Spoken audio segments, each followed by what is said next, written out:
Hello everybody and welcome back. This is your regularly scheduled Nebula series live stream. This is week 4 of season 0. I am your producer and part-time caster Caustic here. We're going to have 2 matches coming up tonight. First matchup of the night, we're going to be having the Andromeda Esports take on the TU Obsidian in a Div 4 matchup. Following that, we're going to have White Nova face off against the Heavy Hitters in a Div 5 matchup. So just to kind of get us started, let's take a look at some of the rosters here tonight, starting off with Andromeda. We have Fallen Solo on the tank. We've got Doink and Tuna as the DPS lineup, and coming in with the support duo, we've got Rice Krispies and Meg. It's going to be an interesting team composition coming into this. I'm not too sure what heroes each player is most comfortable with, but it's going to be interesting to see how this team adapts, especially considering Fallen Solo, the tank for Andromeda, is a ringer. So it's going to be interesting to see how Doink, Tuna, Krispies, and Meg are going to be able to adapt with the fact of having a ringer, or maybe we'll see the ringer come out with a huge tank hero pool and make it a lot easier for the team to kind of follow along and do most of their typical setups. And on the side of the TU Obsidian, we're going to see Dinkle on the tank. We've got Clipper and G5 as the DPS lineup. And we're going to have Ella and Phoebe. Phoebe is how I'm going to go with the pronunciation, and we're just going to hope from there. We're going to have Phoebe and Ella as the support backline. For this first match, as of now, it's only going to be me as the caster. We are gonna see, depending on if another caster kind of shows up late, we might have somebody else joining in with me. But in the meantime, we do have the first map pick, which is going to be Lijiang Tower, basically the classic for control. It's been almost picked every single time. If I remember correctly, I do believe that we have seen at least one of the other control maps. I'm not sure if we've seen both. We did get to see... Actually, we're just going to take a look at the map pool really quick, because I am curious. We haven't seen Oasis. From what I remember, we have not seen Oasis yet. But we did see Samoa, so we at least have that. So 2 out of the 3 control maps we've seen so far. Obviously, we have not seen... I'm pretty sure we haven't even seen any of the other hybrid maps. So this will be fun to watch, as we are going to be coming into the Lijiang map. This is kind of... I don't remember which specific map this is of Lijiang, but we are going to at least have the first hero choices coming in here. We've got... On the side of Andromeda, seem to be running out with the Ram as the tank. You've got a Brig Juno, which I do actually like. Obviously, the Sim is just for the TP, and you've obviously got the Soj. On the side of Obsidian, they were running the Sig to start it off. We've got the Mercy Kiri, got Hanzo, and we still have the TP coming in from Clipper, who's now going over to the Soj. And Tuna's going to switch over to the Genji in the meantime, and we're basically already coming into one fight here. Fallen puts up the shield fairly early, is going to try and look for just a little bit of poke damage. Clipper is going to get a good amount of ult charge just to start off, and G5 is going to take down but Doink in an early fight.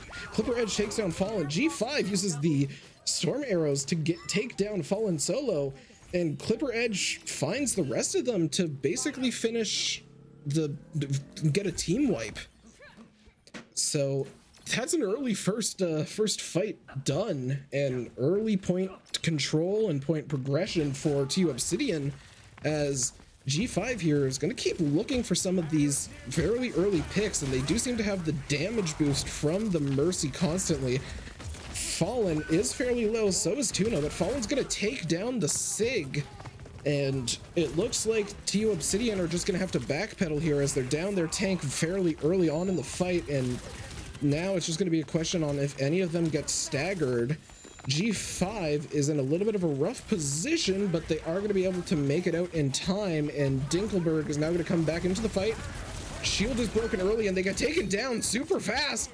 And that's basically going to make it so that the team has to run back. Fallen Solo almost takes down another, but doesn't get the pick off in time. And now they're in a little bit of a tough situation. They are going to be able to put the shield down and get back in time with the help of the Lucio and the Kiri cleanse. And it looks like now we're going to come back into another fight. We do have the Dragon coming in early from G5. It is going to take down Cowgirl fairly early on. They lose one of their supports. You do see the Valk coming out from Spook, and Andromeda Esports have lost both of their supports in this fight already, and two of their players are fairly low health. Fallen is going to get taken down, and Tuna here, with only 50 HP, is going to be able to find some health from the Kiri and be able to live, but Badoink is going to fall in the process. And from what it looks like, I believe Detri has come in to join me. Yeah, hey Caustic, how's it going? Sorry, I'm a little late here. No problem. You were killing it, so I didn't even butt in. But yeah, you know, you just see the G5 on the Hanzo, which is something you don't see quite often, but it's actually quite smart because it can just control the lane if they play that right side. Then, you know, splits the back line up with the Dragon. You get ult on cooldown. It's a really good pick, to be honest. But we do see Dumb Blondie, okay. Yeah, okay. A lot of ults, but the first one was that Kitsune. Yeah, we saw a Kitsune that gets countered by another Kitsune. Yeah. Both tanks pop their ult as well, but it looks like Andromeda's going band for win. band here on ults here. Andromeda does get the does take the team fight there. I mean, Ramatra's ult is fairly powerful, and with a Kitsune rush, it's going to be very deadly, as we do see a switch over to the Zarya. But Doink is going to pop their own ult, and they take down Clipper, who I'm pretty sure had popped their ult as well in the process. So same ults used, but Doink gets the pick ahead of time, and now the team is kind of forced to try and make something happen with barely any percentage left. The Blade is going to come in with the beat from Rice Krispies. Tuna isn't going to be able to take anyone down themselves, but they are going to deal damage in the process, and Badoink is going to get the melee kill on the Mercy to finish off with a team kill for the first point of Lijiang Tower. Yeah, you know, we see Andromeda coming out on top there, and I think it's simply for just going so early. Like, you go fast enough where they can't build that Hanzo ult, which was sitting at 94%, very close. Going so fast, using your ults before they can even regain theirs, you know, before they can walk. You're at 90% on point. Worst comes to worst, you flip, you might get another touch, whatever. You have to kite out, whatever it may be, but very well done for playing fast there by Andromeda. Yeah, and it's worth mentioning as we see Dinkle switch over to the Ramatra to kind of have a mirror battle in this case. And we also see a Moira pick early, and a Bastion as well, just a little bit late, as Andromeda is going to take the opportunity to TP onto the point and get point control relatively early here.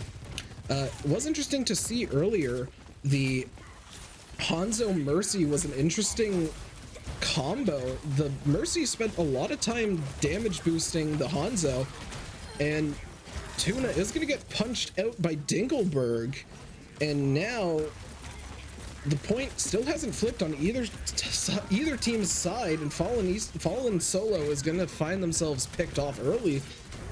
But Doink is low, and if it wasn't for them getting taken down by Dumb Blondie, they would have already been off the map. So that's going to be a quick reset for the side of Andromeda. And point progression for the second point here is going to go over to the side of the Obsidian. Yeah, really well done on the first fight there. Fallen Solo just found out a position, you know, forced in a bad spot by the Bastion. You gotta learn to adapt with this, and play a little bit faster, wait out those forms, and then go in. True, and the Fallen very low is going to be able to live, but just barely. They do get the Kitsune, the Kiriko cleanse that is going to help them out. Tuna takes down the Mei, which is a very helpful pick to get early because that's a lot of spacing that they lose. We do see the Bastion ult coming into play. It doesn't find anybody, but Doink is going to pop the ult of their own. Barely misses on taking down Dumb Blondie, but is going to take down the Juno in the process. The Bastion is going to fall as well with the right click, and now Bedoink is going for more. Fallen Solo takes down Dinkelberg, and they are going to have to go back as they didn't have their team with them, and the Mei's going to get staggered. Oh, that's a tough stagger to have. That pushes you back a fair bit. And well, since you were a little bit late to this, Detri, I guess I'll give you a little bit of context. Fallen for the side of Andromeda is a ringer, so okay. yeah, it's a little bit interesting to see how they play as a tank, because you have to factor in that they have no past experience, or at least they're not rostered with this team, so you always it have can to change the factor that momentum in. of everything. Exactly, as we see a Juno ult coming in early, which you see Fallen Solo's ult as well, but they get taken down very quick. The Mei ult comes into play as well. We also saw the Kiri ult on the side of Andromeda. So a big ult battle, but it looks like that the TU Obsidian are going to get most of the benefit coming out of it, but they haven't gotten point control yet. G5 is going to take the opportunity to get rid of the turrets that were on the point, but Doink here is trying to play around the Symmetra wall that was present. Fallen Solo is going to fall relatively low, and they're in a really tough position here. They're kind of stuck from all corners, and that is going to flip the point over to the side of the TU Obsidian, but in that fight, you have a lot of ults being used, and Andromeda comes out with the ult advantage early on. Yeah, but you know what they say: stall the point as long as you can, and then go in for it again, right? Yeah, and Tuna on the sim here, I think they're looking for a TP to try and just go straight into the point, but this fight coming in super early, they're just gonna find picks straight away, and no need to TP when they're just gonna come running into you. And you do see the beat get used there, but it does result in a team kill and point progression going back over to Andromeda. So now it's gonna be interesting to see. And But Obsidian played into all of the Soj E, so but now we see Bedoink popping his OC early and getting a pick on Dumb Blondie. That's one support down. It's a four for 4. Dinkelberg down. Bedoink falls in the process, but Tuna is going to be able to take down the Bastion in the process, and it's going to be map point 2 and map 1 going to the side of Andromeda on a really good first fight. I mean, yeah, this map really showed that these two teams are gonna be a hard fighting combination at all times. Look at that Soji just getting all that value on that little room that all of them decide to play into. It's a tough one, you have Moira ult and you just think you're unkillable, but unfortunately that's just not the case, and Andromeda was able to come out on top there without even the use of anything crazy, beat for support for supportal, what they say. Exactly. So, and I mean, it's a good trade, and to be able to come out there at 80% with the point cap, it's a really good place to hold up close. Yeah, and I mean, to be fair on the side of the Obsidian, they're kind of in a difficult spot there because they had just seen the sim pop the ult prior, so on their side, it's kind of the situation of, are they going to stick with that sim? Are they not? If they are, do we hold forward to try and stop them from being able to use that TP to just teleport onto the map like they were planning to, or onto the point? Or are we going to play back and try and prepare with the idea that they will do that anyways and kind of try and counter that? So honestly, a tough position for the Obsidian to be in, but I mean, they at least kept the fights once close. Sim gets cooking, Sim gets cooking. Like that full beam really does hurt even a blocking ram. That's true, as we are going to see the obvious choice for hybrid. I don't think we've seen any other maps for hybrid, and I don't think we ever will. We've only seen Why King's practice Row. anything else when King's Row is an option? Yep. Everyone's going to play King's Row. Everybody has, so why not? But this will be a map to kind of keep an eye on, just because of the fact that Andromeda has a ringer with their tank, which is going to be interesting. I'm curious that if Obsidian are going to potentially have the advantage with just chemistry helping out a lot. Because hybrid is more team-based, I feel. I feel like Control, you can kind of play your own game and still end up in the same spot where your team is. Whereas hybrid, you can find yourself in the enemy spawn without even knowing it and being completely split from your team, feeding on cooldown, whatever it may be. And I mean, so it's definitely going to be a test for Andromeda's ringer, and to see how they can how they adapt to the rest of the team's playstyle. Yeah. Plus, I mean, part of the reason I mentioned it is every team plays this map. This is the hybrid map, so you know that all of the players have experience on the map, but the strats that each team are going to use are obviously going to be different. So that's where the question comes in. It's interesting to see this Reinhardt from Fallen. I don't hate it. I don't hate it either. It's just it's interesting because this is more of a strat that a coordinated team will play on. Get a lot of value with it. You also have to put into consideration Andromeda. Most of their team, their entire DPS and support line, are the same.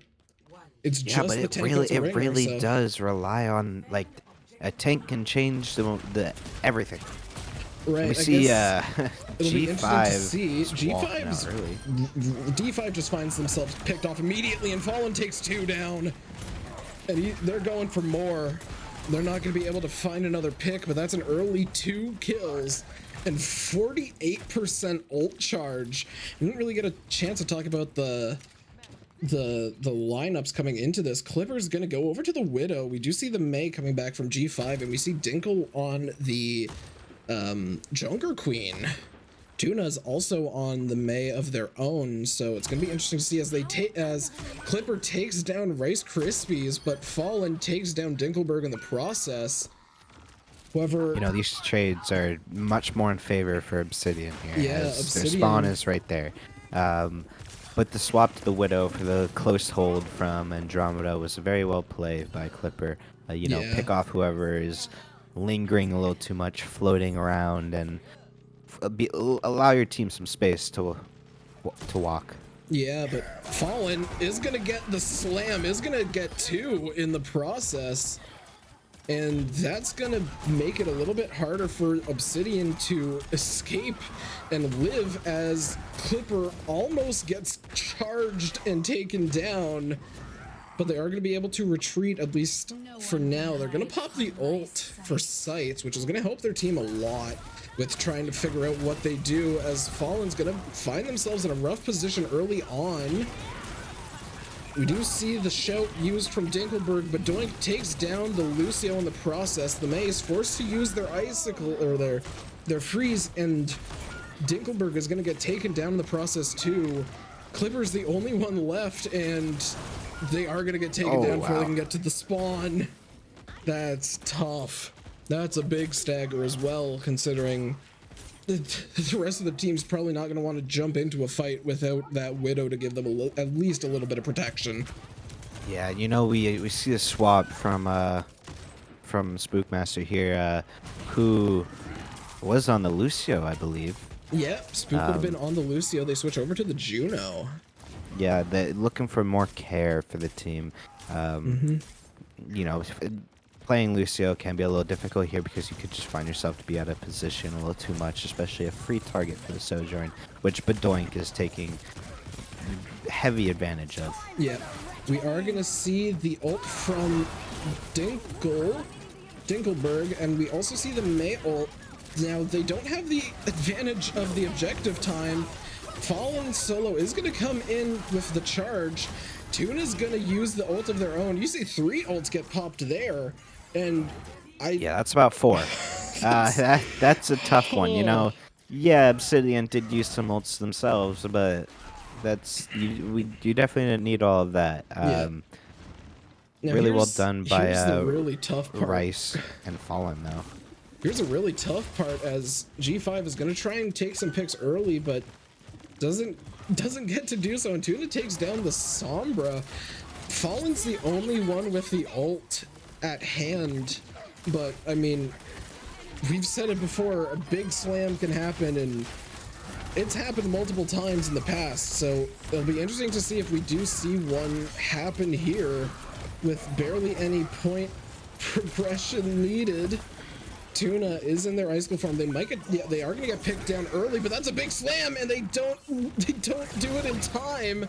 They don't get to find a pick off of it either, and the point does flip over to the Obsidian, so the match is gonna stay going, at least in terms of attack and defense, not switching yet.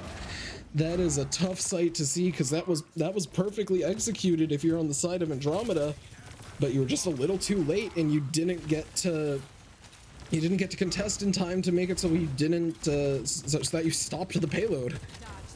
Yeah, you know, a slam on the Ramatra there could have been very beneficial, and everybody could have just burst the Ramatra. You had enough team behind you to back that up as well. But you do see Tuna getting stuck out of position in cryo, and G5 just walking up, trying to get as much value as they can, trying to build another dragon. Yeah. Already at 20%. Honestly, G5 has been doing pretty good on the Hanzo. We did see some early picks on the Hanzo whenever they played Control, and I mean, earlier they had a Mercy pocket earlier on in the game. Yeah, so, a lot of trust in G5 here. Yeah. Fallen gets picked early from the Ramble, already 1 HP due to the Hanzo spam. The Ram ult takes down 2, and Spookmaster is able to save G5 from potentially getting picked from Bedoink.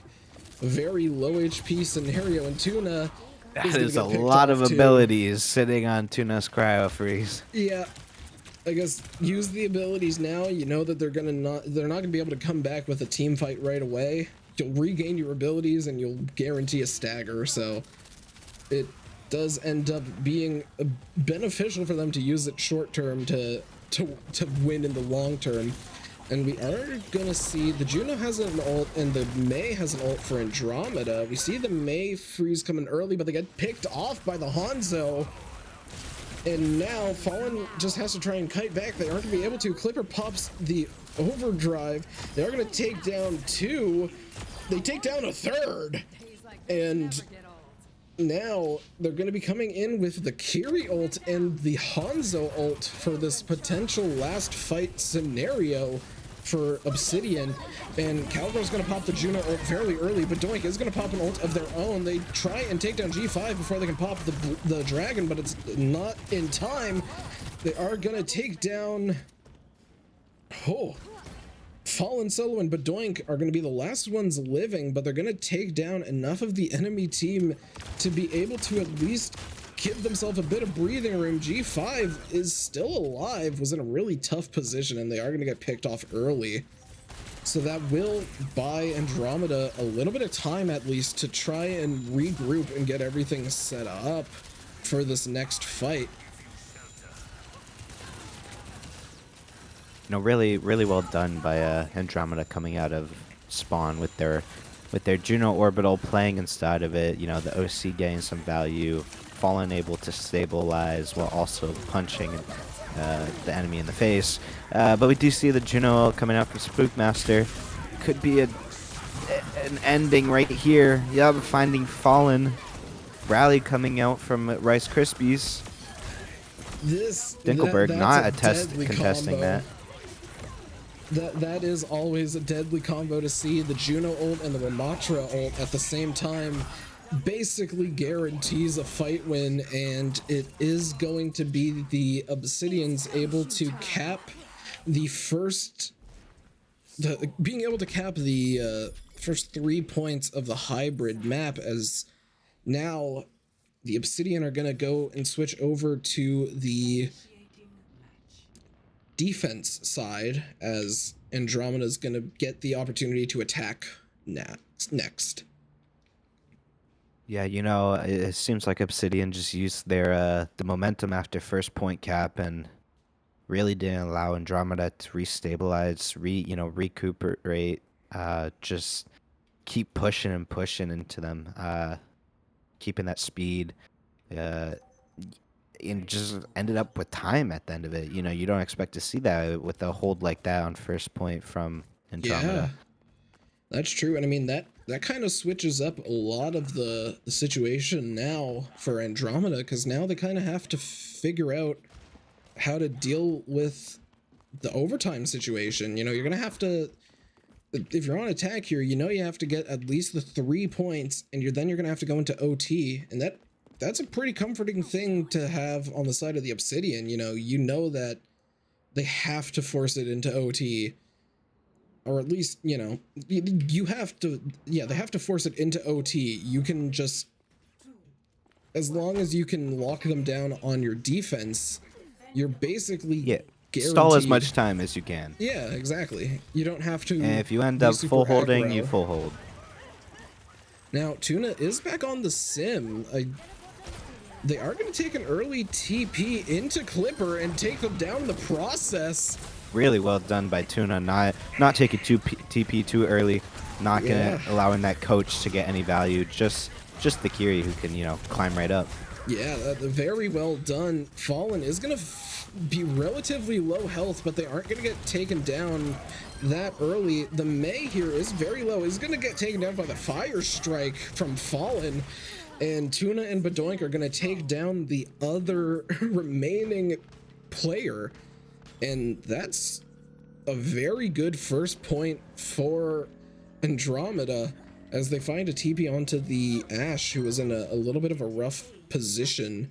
And now Tuna's gonna switch heroes over to Genji. Fallen in the process took down Clipper, who switched over to the Reaper, and we see G5 on the Torb.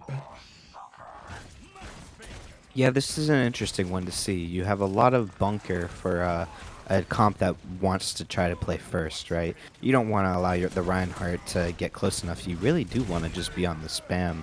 You want to be on the poke. Cowgirl does But take Cowgirl down gets the early pick on G5. Fire Strike after Fire Strike. Fallen trying to zone out the Reaper, unable to do so. Has to kite back a little bit. We see Kitsune coming out from Cowgirl. Yeah, the Kitsune. Getting in there with the charge. Unable to keep swinging, as you have to keep that shield up just to try to stay alive. Nano coming out from Spookmaster onto Dinkle, just forcing Fallen to be in a bad spot overall. The aggression from Obsidian there was really well done, really well handled, even though you're down one, you know?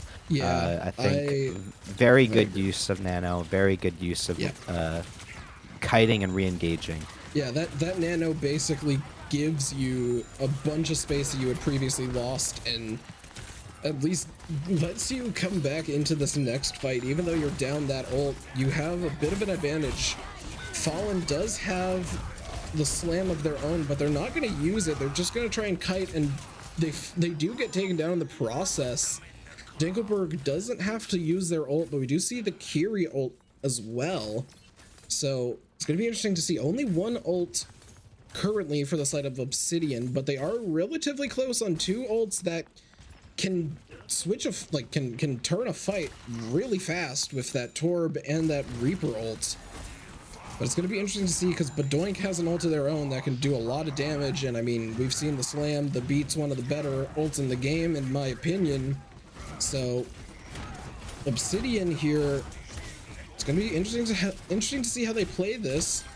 The G5 finds a pick onto the Lucio and gets the Beat out of the equation as a potential problem. Fallen gets taken down early too.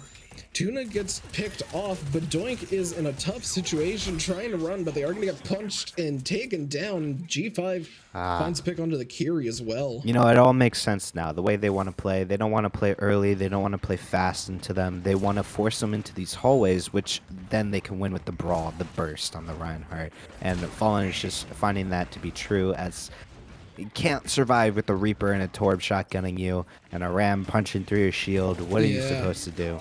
So you see that some ults coming out from Obsidian, G5 using Torbolt just to zone a little bit, trying to get some time, maybe build an Ana ult, whatever it may be.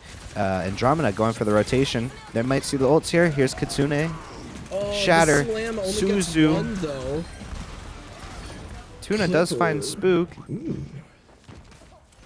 Tuna's in a really tough position here, and honestly, if I'm Tuna, I'm not popping the ult. As much as I would love to pop the ult and potentially try and shift the entire fight into my favor, it's not worth it. The downside is too high, and that's going to be I would set up from behind there, though. I would go that far window and blade from there, maybe cut off the break the turret and then cut off the Ana with it. I like the idea. Yeah, it takes away a position that Clipper on the Reaper can worry about. And Doink finding two.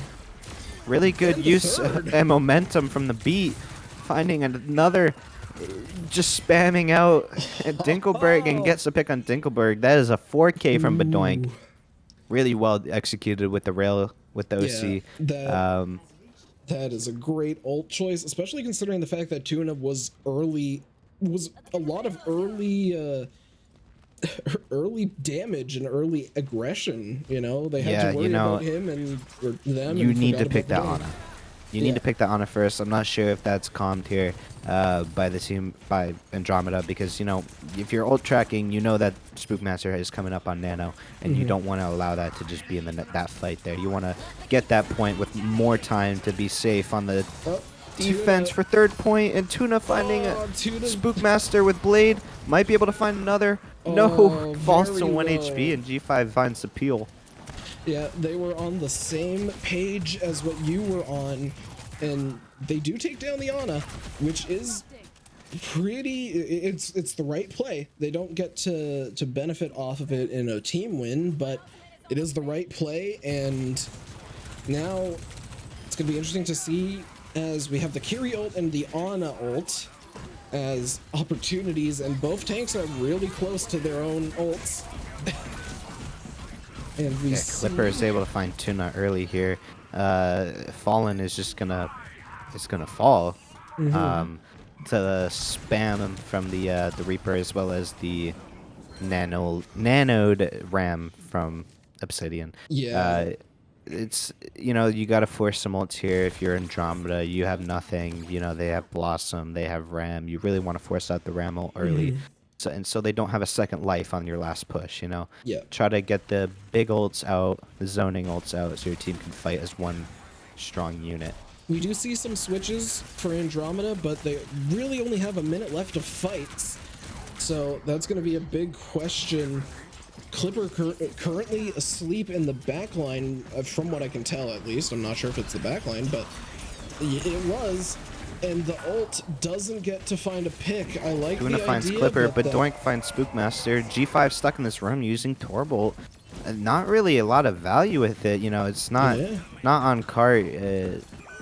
Andromeda can just kind of play around it. But G5 does find Rice Krispies, and Badoink gets G5 in the end there. Reaper TPing to point. The Reaper's going to get taken falling down to 1 HP, yeah.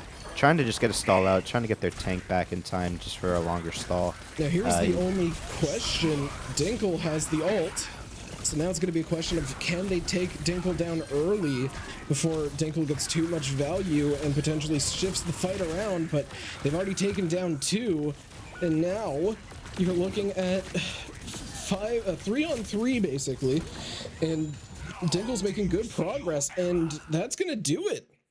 Yeah, I mean, that's exactly like what I said. You want to try to force out the Ramel early so they don't have the second life for when you're trying to make that final touch. And unfortunately, that just wasn't the case. They were unable to force it out, and Ram just was able to survive on point, having their Moira care from the right side, the Kiri care from spawn until Badoink was able to turn around and, get that kill eventually. But it just wasn't enough, unfortunately, and Dinkelberg was able to come out on top with the constant punching, the threat of his presence on point. Yeah, and honestly, this is fun to see now because we have a 1-1 tie with the bathroom break coming up. So it's anybody's game here, and we've got 3 more maps: Flashpoint, Escort, and Push. I don't want to jinx anything, so at least my desk is wood, so I can knock on wood when I say this. We have a possibility of finally being able to show off a push map on stream. Knock on wood. I would knock on wood, except I don't really have any wood present, and my dog is already pacing around in circles, and this last thing I want is to make him go crazy on a knock. Yeah. um, Valid. but Very valid. yeah, I'm really interested to see. It seems like, they're picking Andromeda is picking their maps based on comfort and not letting the fact that they have a ringer bring them down, right? So, Yeah. although they didn't get the last map pick, I expect to see something that would just play well with their team comp as a whole and not really too worried about what their tank can or cannot play. Um, Yeah, I so mean, for their Flashpoint, tanks. there's only so many options, right? Yeah. But New Yeah. Junk City is going to be a bigger, slight more of an advantage on the side of Obsidian with the Hanzo, the Mei, the Ram. So I expect to not see that map, but some people just think a little bit differently, might not realize it, or might not even see it as a threat and just go straight into New Junk City. Yeah, I mean, it's gonna be interesting. It's gonna be interesting to see. I mean, I like it so far from the side of Andromeda, even though they have a ringer, they're not really letting it bother them. They're not letting it show. It's not like what we've seen maybe some other times where you can tell the ringer's kind of a little nervous or not too sure how to kind of fit in with the team comp that they're running. But honestly, for Andromeda, they've chosen a pretty good ringer who's being able to follow and kind of keep pace with them. And on the side of Obsidian, I mean, you've got a pretty good matchup here. Even like all things considered, your team has it's honestly a 50-50. I can see it going either way for both of these teams. Yeah, I agree, and it makes me wonder if this is a ringer, first time ringing with Obsidian, or sorry, Andromeda, or Mm-hmm. whether or not this is a ringer that they usually have in the background just in case for anything. So like somebody's missing from the True. scrims. Okay, let's check out and see if Fallen, is available. Yeah, I Who mean, knows? valid So question. it could be a go-to ringer that they have. It could just be a Yeah, ringer. But it does bring me to my question. What is our ruling on ringers? Actually, can we repeat that for the audience, on as ringers, well as myself? sure. So is this a point minus, I or are you allowed to just have at least 2 ringers per? I So it will double seems check that right now. I have the link to the rule book at least The policy says available. that you can have one ringer if you submit approval 4 hours before the match, okay. And and both teams have to approve. is that one-time use? Is it two-time use? Three-time use? Is there no limit? Ringers have to be approved every match Every match. Okay, Yeah. so that they are let's. there. If So you're the a team opposing could end up team, having a ringer once every match if it's hypothetically, approved. yes. But Theoretically.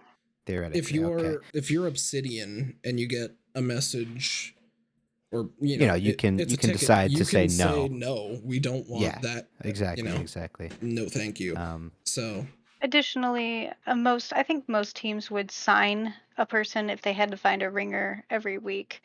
mhm. That's not a yeah, get situation a we new run player. into Right, thus Yeah. right. far. So, um, I guess one other thing that's worth mentioning: a player's only allowed to be a ringer for one team per week. So if you're somebody like Fallen, for instance, Oh, okay, that's coming interesting. into this, So like if you're playing for Andromeda for this match, you won't be able to ring that's for your another match for team the for a week. week. Yeah. Yeah. So I guess it makes sense because like you're not going to play for for Andromeda this on Friday and then end up playing for, let's say, Leviathans tomorrow, right? Yeah. Or Leviathans later, whatever it may be. And with that as well, if you're a ringer, you're stuck on the specific role that you were approved to ring for. So That makes sense. it makes sense, but we've seen before with some of the Div 3 or Div 2 teams that you'll have lineups where players aren't set in stone for their role. They can switch from tank to DPS. We've seen that happen a couple times. So if you're a team like Andromeda, where you maybe Fallen is a ringer that you bring in fairly often, hypothetical situation, obviously we can't say anything set in stone.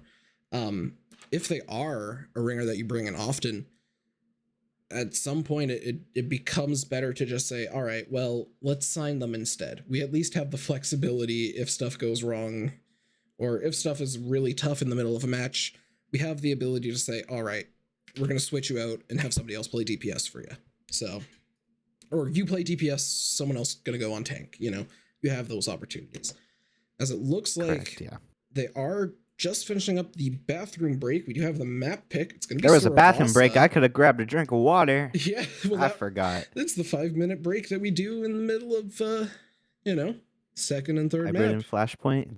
Darn, I'm thirsty. I had I'm not sure if you're aware of or if you know what kava is, but I had kava and it's not spicy, but definitely salty, and I need some water. But Fair we can enough. hold out here for Saravasa. Yeah, we can hold get out some for value. a little bit. But we do see Saravasa picked by Andromeda, which is exactly what I expected to see. That's what I said earlier. You really do expect to see the more open points, try to get the Soj to get more value. It's going to be Soj v Soj, or maybe So not. Maybe you see far, G5 on the Mei, and Clipper might go to the Soj, or just might go to the Genji. Yeah, I mean, it's worth mentioning as well, Andromeda's not coming out with a Soj of their own. Obsidian is. And so is it? Oh, am I looking at it backwards? Andromeda is red. No, Andromeda Andromeda's is blue. blue. Yeah, but They have a Soj. oh, Soj. Sorry, I'm confusing them with Sim.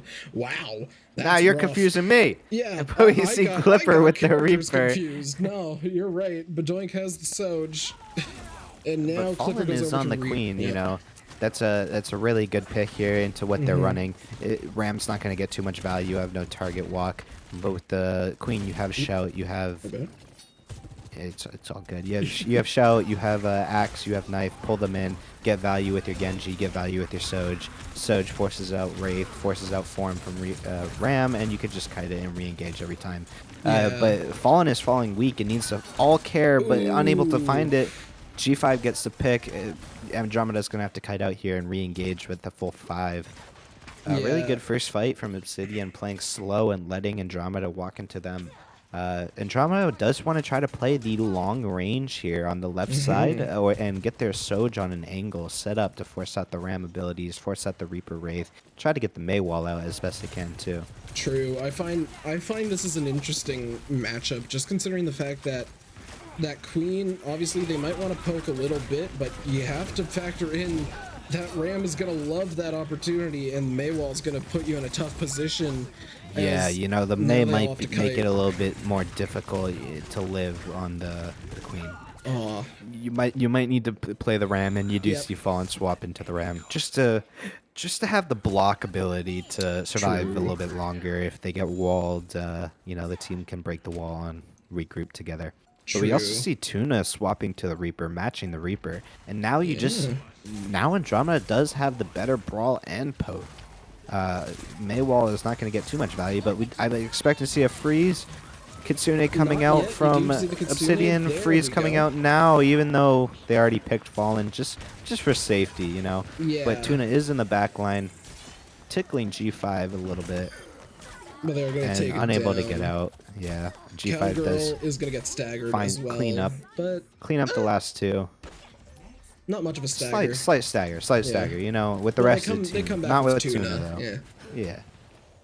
Tuna and Cowgirl are holding hands now, coming out of spawn. But the team's gonna have to change something up here because you know they didn't use anything, but they did have to make the swap, and they made the swaps, but unfortunately that does put them at a disadvantage for ults. Fallen is a little split here. Might get free walked on if Andromeda can't follow up on it. Forces Dinkelberg Cryo. is gonna pop the ult. They are going to take down both Fallen and Cowgirl. They're looking for more. But Doink is going to try and slide away from the rest of the team, but goes right into the line of sight of Dinkelberg, and they are going to get taken down there. So that ends up being a 3K for Dinkelberg. Honestly, question for you. In this situation, I mean, these lineups are relatively similar. I'll just kind of give you a hypothetical question here. With the fact of, you know, Reaper, as we do see the Juno ult, I'll kind of put that on pause. The Kiri ult is going to come into play, but Doink's going to pop an ult of their own. Clipper is going to pop an ult at the same time. It's not going to find anybody, but it does force out the beat from Rice Krispies. And now the picks are going to come falling in, and that is going to be a team wipe of the Obsidian, and Andromeda is going to be able to get point possession. As I was going to say, if you're in this situation where you have a Ramatra and a Reaper as your guaranteed set in stone, and I guess also the Kiri, those are the ones that are identical. Do you prefer the Juno or the Lucio as your pick for other support? You know, I always have to say that Lucio is going to be better because, you know, building two flex support ultimates is going to be difficult because they're just stealing heals from each other. But we do see G5 coming out with the freeze. Tuna coming out with Blossom. Dumbledore finding Tuna. Or Dumb Blondie. Sorry, not Dumbledore. Finding Tuna. But Doink gets the clean up on G5, who is a little overextended. But Doink finding Dumb Blondie. And Fallen just chasing Dinkelberg. You know, you might want to try to stagger that a little bit more. They're stuck in a room, right? You can stagger that as long as you want. Go back to point as a whole without their tank. You still win that even with Ramel. Yeah, I mean, you do have a point there. I think at this point on, Fallen thinking Fallen's that Clipper was on the roof. But Clipper was just in the room. We do have Ramel coming out early here, not even falling below 1 HP, and you know, uses Ramel maybe a little bit early there, but Obsidian does use Ram. They use Kitsune. They're likely going to win that fight as a whole anyways. You do have another touch from Andromeda, but how much of a touch is it really going to be into this brawly comp that Obsidian is running? You know, wall off a rotation, whatever it may be. They're going to cut off this rotation if not played fast enough with the Rice Krispie speed. Rice Krispie speed, not Lucio speed.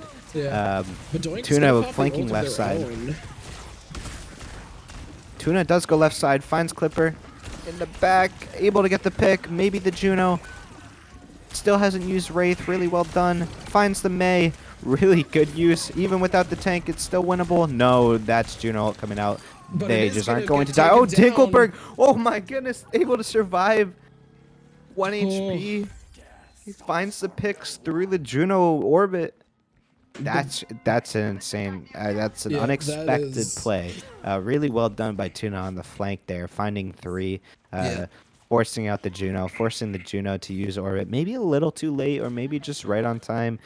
Still just unfortunate, unable to stabilize from Dinkelberg or Spookmaster. So Tuna was able to clean up. Really good play by Andromeda's DPS line. I mean, Tuna flanking, that's going to give you a lot of value. And just the fact that they were able to stay in that fight for so long, they were able to kind of see the health.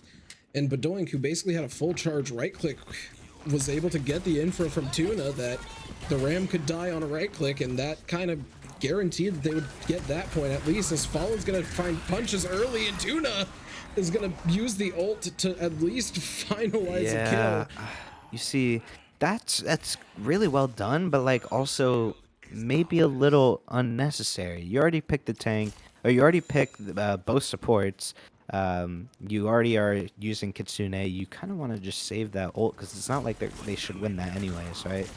Yeah, I mean, it's understandable as well that they probably came into that fight with the plan of using Trying to use Blossom. Yeah, what I call Right. Beyblade, the Kiri and the Blossom, as Tuna is going to take down the Juno of Obsidian fairly early on. It's going to force them to kite, but Clipper, Clipper with the Blossom from behind, you That know, is and that's why you nasty. don't. That's why you don't overextend or chase if you don't need to, right? You get that one. If they're kiting out, you just want to hold close. You don't want to chase them into their spawn. Really well done by Clipper. Obsidian does end up using 2 though, and Andromeda has beat OC coming up, and now they have a Ramatra. Yeah, honestly, it's gonna be interesting to see. Oh, the beat is Fallen too getting late. picked early. Beat is a little too late. That's unfortunate. You honestly just want to kite with this and try to get another fight early enough with the rest of the team, and successfully kiting without getting any more picks. That is, yep. Andromeda is able to get out of there. You know, they have 2 ults, still force their ram ult now. You know that Obsidian doesn't have much if you're ult tracking this correctly. But we see that they have Dumb Blondie Kitsune. Might see it early here. Not sure, just kind of at a standstill. The Doink's gonna pop their own ult. We do see the Kiri ult coming in too. Fallen pops their own ult, dies in Now the this process. is the last fight. Tuna's got to get out of the corner. Tinkleberg finding Tuna, but Doink unable to find anybody else as they're walled off. Orbit coming out. Everything is coming out as they're getting it, you know. As soon as they're getting the ultimate, they're just using it, trying to confirm the point, and that is what happens. Andromeda, unfortunately, just cannot get that point recovery, and Obsidian comes out on top. Going to the next point here, which is on the other side of the map, over by Docks. I mean, you gotta give credit for winning that fight over to Clipper with that ult earlier. Yeah, Like that is a big ult. Yeah. It's really well done. You know, it's a risky one because it might not get value. You might get picked immediately, but really well done. Really good judgment call. Yeah, and now it puts Andromeda in a bit of a rough situation. They are going to get the May ult down in time at least, and it is going to take down Fallen. But a lot of their team falls in the process. Dinkelberg is still kind of going with it, is going to pop their own ult just to try and win the point. And so far, seems to be working for them. Tuna is not able to contest in time, but not necessarily the job that they have to do right away, because now they do have their ult, and they can look for something big here. But time is And Ram ticking. has no form early. They can go in early here and blow up the Ram. Let's see some big moves here. Big Blossom. Unfortunately, the shield, the cryo, you can't really move too much with it. And that's really ironic to notice as we do see the beat coming into play. Both Reapers ulted at the same time. Those voice cues were overlapping. Yeah. You know, really good beat there too by Rice Krispies. I think that's a judgment call B if it's winnable or not. I wonder what the comms were like there for Andromeda. Winnable, you know, whatever it may be. Yeah. Really well done. Really good execution. You know, they have point captured now. They can play a little bit slow, or they can play it fast with Doink's gonna OC. pop the ult with OC. I mean, it's not the worst play considering you know that Fallen No is gonna zone. have their ult coming up, but they aren't gonna be able to find a pick early on.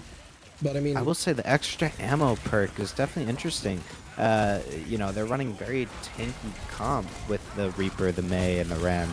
You might want to use that 150 charge OC shot. It can one-shot all of those characters, but still finding the picks. You know, 2 ults come out for that, guaranteed. But this might be last fight if they can hold close enough, force them to ult early enough. yeah, I mean, If they can force the Juno out early here, then it's definitely last fight, because Juno would be very, very big for touching point. I don't think they're and gonna the get a Juno's gonna touch get taken though. down early. Yeah, And that's 2-2. Yeah, that's really well played by Andromeda. Yeah. You know, Obsidian just was unable to walk and got punished by that for that. Instead of kiting it and trying to get a re-engage as a whole, just unfortunately they're dying one by one, and You can't get back in there for another touch. But Doink setting up on the height here for Andromeda, trying to do some poking. Not sure where the rest of their team is at. Looking around like, what are we doing? Let's hold a little closer. Holding point here. Point unlocks in 5 seconds. Kitsune coming out from Cowgirl. Orbital coming out from Spookmaster. Fallen to 1 HP. Still alive somehow through all of this mayhem. Not going to be much longer as form wears out. Blizzard comes out from G5. Using some really good ults here just for first point control. Yeah, I mean, you got to give credit to Fallen's supports, considering the fact that they were able to keep them alive that long. But now, I mean, you got to factor in a lot of things. The ults that were used on the side of Obsidian are at least good ults to get rid of early, considering this is the last fight. But we see Spook on the Moira. But Doink's Dumb Blondie getting OC'd. Yeah. Dinkelberg falling below staggered. 1. Yeah, May is going to be put in a bad position here by themselves. You honestly either want to die on or kite. Try to live, try to fight, whatever it may be, get more point control. That's a decision for this team, and they decide to kite. Obsidian is going to go in for a retouch here with 3 of their ults. Andromeda coming up with 3 as a third one as well. Clipper, from what I can tell, I think they're trying to find a way to get into the backline to pop this ult, but Tuna has the exact same plan. So Yep. Tuna is going to pop it now. That's a really good play by Tuna. As Clipper's in except the backline just trying back to cap. You can stagger this here, kill it slow. Just try not to get killed by the Blossom. Yep. They're If we saw taking another down Blossom, fast. if we saw another Blossom 3K or 4K, Obsidian would have come back with full Yeah. force. I really like the Blossom play by Tuna there, TPing in but not popping it right away, waiting out the Kiri ult, the Kiri cleanse, and by the time they figured it out, they were able to get a lot of advantage from it as Fallen Tuna finding and Clipper, Dinkle- the only other person with a Blossom, but Doink finding G5. It doesn't seem like Obsidian's going to have a touch here as they're being held in their spawn by Andromeda. Really well done by both teams. Really, really good map for Andromeda coming out on top. Being down from first point, being down from second point, and then just, win-lose type of scenario. Give one, take one. Able to get the 2 in a row at the end there. Yeah, really well done from both teams. I honestly really like the play that we see there right at the end. You do see ult for ult with the Ram, but I like the play of the Lucio that was able to use beat at such a vital moment that they were able to keep their Ram alive in their ult form. That basically sealed the deal, because in that situation, whichever Ram dies first is that's the determining factor in my eyes. It's a Ram ult in that situation where they're both so close together. Whoever dies first is going to determine which team wins, and that beat saves them from potentially losing that fight. Exactly. Really well done. Now we have Escort coming up. Yeah, we are going to be having Escort. Obsidian are going to get the map pick. Andromeda gets to pick the side. Awesome. But- And I don't mean to leave you, but I do need to grab water before we Yeah. get into this next map. No, understandable. I'll show. So please go do whatever Yeah. you want to do. I'll keep yapping in the meantime while you grab some water. We'll take a look at the map pool really quick. We've seen Route 66 and Shambali so far on the stream. We have not seen Havana. So it's gonna be interesting. It's gonna be Obsidian's pick. Obsidian did win the hybrid map, and Flashpoint, they held their own.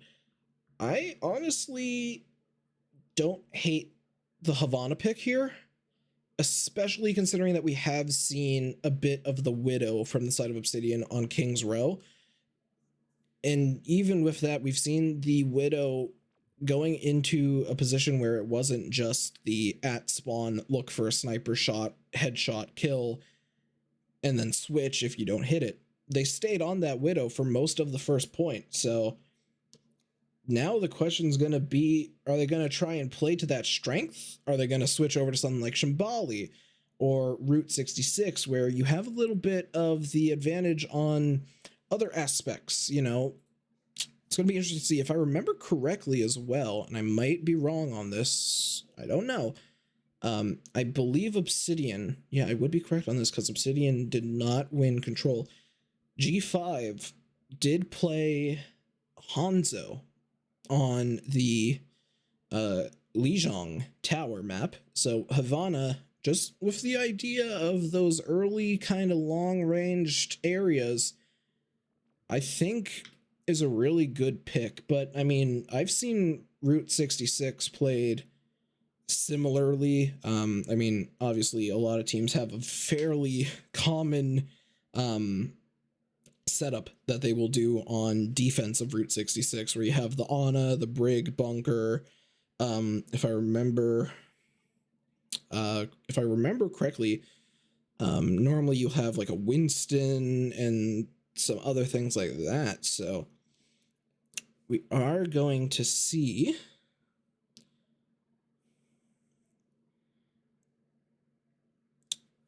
we do have the map pick. I am happy to say that we'll be able to see Havana for the first time on stream here. And if there's ever a stream, Havana. Yeah, welcome back. I was just talking about Obsidian having the map pick. Dog in the background. Obsidian he's eating. Obsidian having the map pick. We had seen a bit of the Hanzo early on the first map with the May pocket, and we also saw a little bit of Widow on King's Row, more than just the sniper shot out of the spawn area. So I was saying I can see Havana being picked because of the long range angles and having that ability, and Obsidian must have been on the same page as me because they do end up going to Havana. So yeah, you know, Obsidian must feel comfortable in their poke, which is a little shocking because, you know, we saw them running the Reaper in the May. Mm-hmm. So you don't expect them to be trying to play more pokey comp on Havana here, but you know, whatever works. You know, whatever they practice, and I guess we'll see what comps they come out on here. Yeah, as we do have just the little assemble heroes time for now, and I mean, to be fair, if your Hanzo and your Widow are very comfortable picks, as we see both of them right off the gate, if these are kind of your comfort picks or heroes that you're very, very comfortable with, yeah, you know, I didn't even think about that until you said it. G5 does like the Hanzo, which is really well correlated with the Widow, and we did see that as well a little bit. So it does make perfect sense to go for this map. Clipper, but obviously, if it doesn't work, you know, you don't have much to go back on. Like, you can't really run a Reaper in May if it's not working. It's not going to work too well. So it's one of those things you're just hoping you can make work, you know? Yeah. Make it work. You're hoping to play to that strength heavily. And I mean, it's going to be interesting to see because you know G5 is going to have that Mercy pocket. But Doink isn't going to hit the first shot, which could have been a very early pick, and G5 is going to take them down in the process. And I think Clipper might have done a bit of damage as well, considering the ult charge. Yeah, Clipper did get the headshot. But, you know, G5 with the Mercy pocket, you know, also just being on Hanzo is going to guarantee that kill with no bullet drop, you know. Yeah, that is true. And no damage drop. Yeah. This is honestly... But we do see Clipper taking a wide angle. G5 getting another headshot. Honestly, G5 is really good at this Hanzo. Yeah. Really able to find these heads. Getting a lot of damage out for a character that is more pokey. Forcing the team to not want to swing these angles into a pocketed Hanzo. And there goes Tuna falling below 1 HP. Ooh, Tuna gets taken down. So does by Clipper, G5. but they're going to get rezzed. You know, G5 is just getting all these picks here. Yeah. They're still pushing cart, still getting space, forcing them into the corner with the Sig spam and the Hanzo storm arrows. Really honestly, well done by Andromeda. When you think of Obsidian's comp, this is almost the map you envision right off of the bat. You've got that Mercy who's able to kind of damage boost specific hero, like and G5 finding more crispy. Yeah, you know, pocket whoever is putting in a lot of work Yeah. here. G5 getting 2 with the dragon. You know, Well, I mean, the Widow doesn't necessarily have to be pocketed because yeah, it just has to be a threat, headshot. right? Yeah. Right, yeah. And then, Just has to be a threat. It doesn't, not allow them to swing Yeah. these wide corners, wide angles, and just have G5 doing a lot more work than expected. I think that's kind of what they're going for. Yeah. G5 for the cleanup. and I mean, Clipper, most times, for Clipper, if they're playing a sniper, most of the time they're going to expect either I hit the shot or I get killed. Dumb Yeah, Blondie and the Sig. Clipper getting the shot on Ooh. Cowgirl. Really good early pick. G5 getting it on Rice Krispie. And now it's going to be interesting to see because Tuna switching over to the Genji is arguably the right pick in this scenario, and the Widow, or the Winston as well. Both solid Yeah, they picks, have to make go sense. dive here. The fact that reses is crazy to me. That was really far away. But now the question becomes, are you diving the Widow or the Hanzo? Because they're both threats. Both of them have hit their shots. I mean, you can say G5 has definitely been showing up on the kill feed a bunch, but which one do you prioritize? Because you know that G5 is going to have that Mercy heal constantly. Yeah, it is tough. But it's like, do you even want to dive them or do you want to dive the Mercy, right? Like you said. Yeah. And With the Clippers- Mercy heal constantly, the res. Clippers onto the Yeah, Soj now, so this will be interesting to see because it does give their Mercy a little bit of an easier time to escape. I say that the Mercy does fall. Cowgirl finding 2. Clipper, G5 finding Tuna on the escape. Clipper was in a very, very close to death scenario. 4 HP and was able to kite out. But now if you're the Obsidian, you don't have as much progress as you had before. Andromeda's kind of been able to lock it down a little bit on the defense. The question's going to become how you deal with this and how you kind of counteract this to get the payload moving back in your favor. Tuna is in the backline here, is very low, already used the deflect and is going to get taken down. And the Winston falls in the process too, so now you're in a really tough position if you're Andromeda, as you really only have your DPS and 2 supports. The Lucio is trying to run around, but is going to get picked off from the arrow. And they're all going to come crumbling down after that. Yeah, you Fallen really just wants to try to not get blown up too quick to where they can get a primal. They might not even have to touch and still get a primal, which would be great. Dragon coming out early for this left lane. Fallen's able to get through it. Already at half HP though through primal, 1 HP. Maybe can Bedoink stabilize. takes down G5, so that's a really good pick to get early on, but Bedoink's really low. So is Tuna. Bedoink and Tuna both have their ults. Neither of them have used it though, and it's understandable given the HP concern, but now C9. Tuna pops the ult but wasn't able to contest in time, and the point's gonna go to the side of the Obsidian as they get taken down afterwards too. Oh, Yeah, that's tough. that's really well done by Obsidian, but also really well done by Andromeda. Unfortunately, Bedoink was chasing Spook Master on the Mercy for too long, and the rest of the team just was falling one by one. Spook Master does have the movement, really good movement on the Mercy, making it difficult True. for Bedoink to hit them. Yeah, they're definitely not a sitting duck. They're keeping themselves moving, keeping themselves hard to hit, making themselves a challenge to be taken down early, as G5 is going to find Bedoink. And it's interesting to see. I do like something that we have noticed a little bit during this. Fallen, as a ringer, has a fairly big map pool of tanks. I mean, we saw Rhine, Ram, JQ, Sig earlier, and now we see Winston as well. Yeah, you're definitely The right. beat comes into Definitely does have play. a big hero pool, able to play whatever they can into whatever's needed, Or it's just one of those things where it's that ringer mentality where it's like, I'll give it a go. Yeah, We'll fair see. enough. We'll see how it works. And you want to deny the res here? Can they? No, Ooh, unfortunately. they can't. Bedoink gets.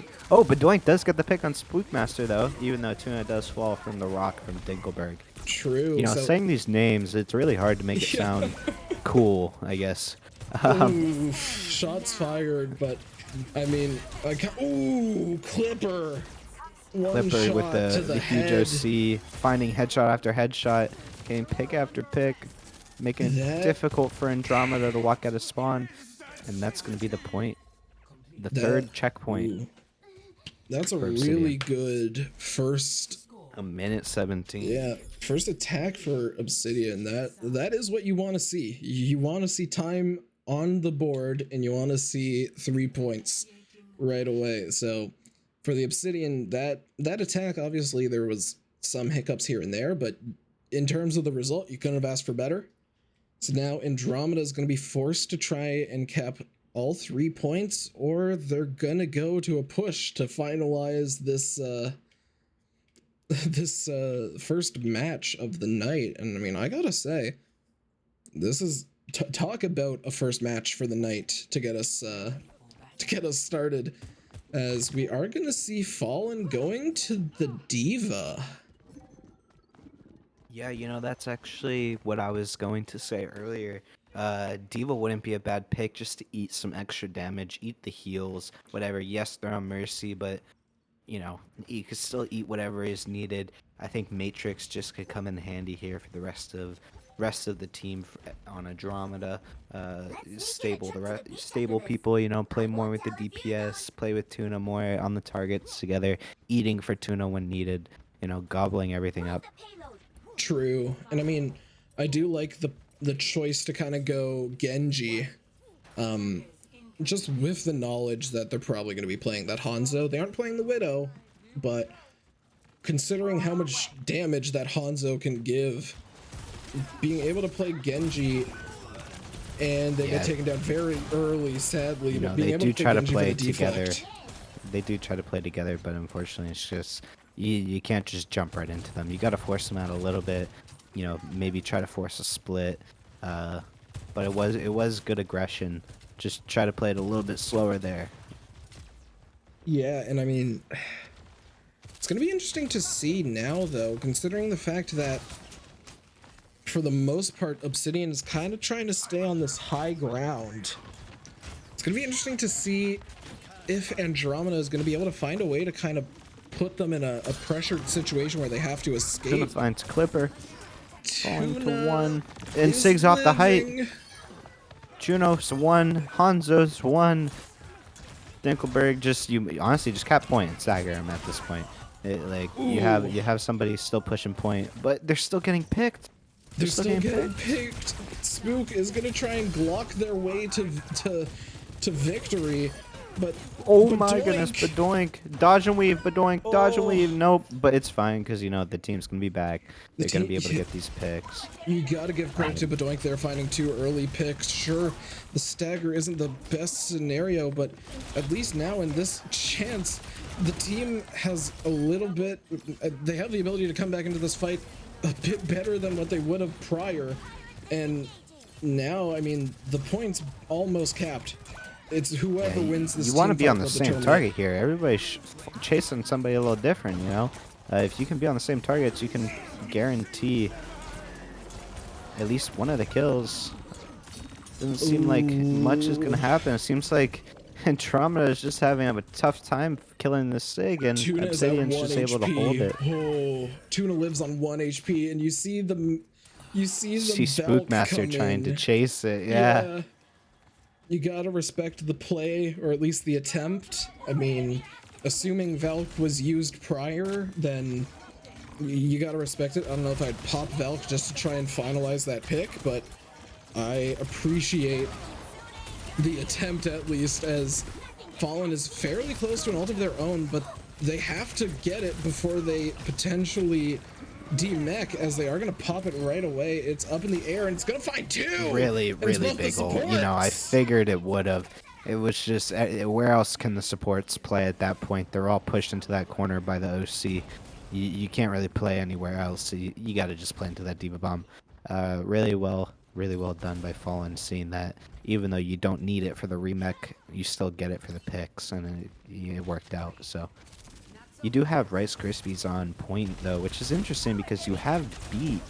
You might want to be playing up with Blade here and Beat just in case, Kiri being able to TP into the team if needed.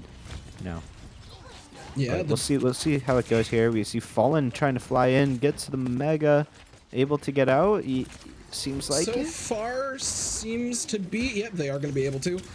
I do like, as much as some people might not, I do kind of like the Hanzo Dragon there, just to kind of try and get them off of where they were sitting previously and give yourself some more space, as the Lucio is going to fall, who's trying to take down the Hanzo, but Tuna's going to be able to find the kill for them, and they are going to be able to take down the Soj in the process. Only person left is Dinkelberg, and they are going to fall too. So Dumb Blondie is just going to have to kind of kite back to their team, but they have to be careful. Tuna's fairly close, and Tuna pushing them, you're gonna see an orbit coming out for a touch here. Maybe just an OC if they get picks, but there's Beat. You have Tuna stuffing everybody's face. Cowgirl finding the pick on Dumb Blondie. Fallen getting the mech kill on Clipper. That is. But Dumb Blondie does get res for orbit, which is exactly what you don't want to see if you're Andromeda. You know, that's exactly, you know, you get that early pick on the Juno so they can't orbit and then, you know, just res. It's a tough situation to be in. Flux coming in, everything coming out from Obsidian just to try to hold them here. Blade coming out from Andromeda. At that point, it's questionable if you even want to Blade or if you just want to recuperate. But the Blade is kind of going after Blade that is getting Mercy, value, and it's everybody's getting value, and that is it, yeah. At really that well point, done. it's kind of a situation knowing that where it's you're winnable. alive. Yeah, you're alive. A good amount of your team's alive too. You do have some early picks at least, so why not it's go crazy for though, it? because Fallen was demeched. And, you know, Obsidian did use every single ult they had besides Dragon. Yeah. To try to hold them there, and you know, seems like Andromeda was able to come out with just Blade. And the fact that they were able to survive all that is crazy to me. Tuna getting the deflect kill on Clipper.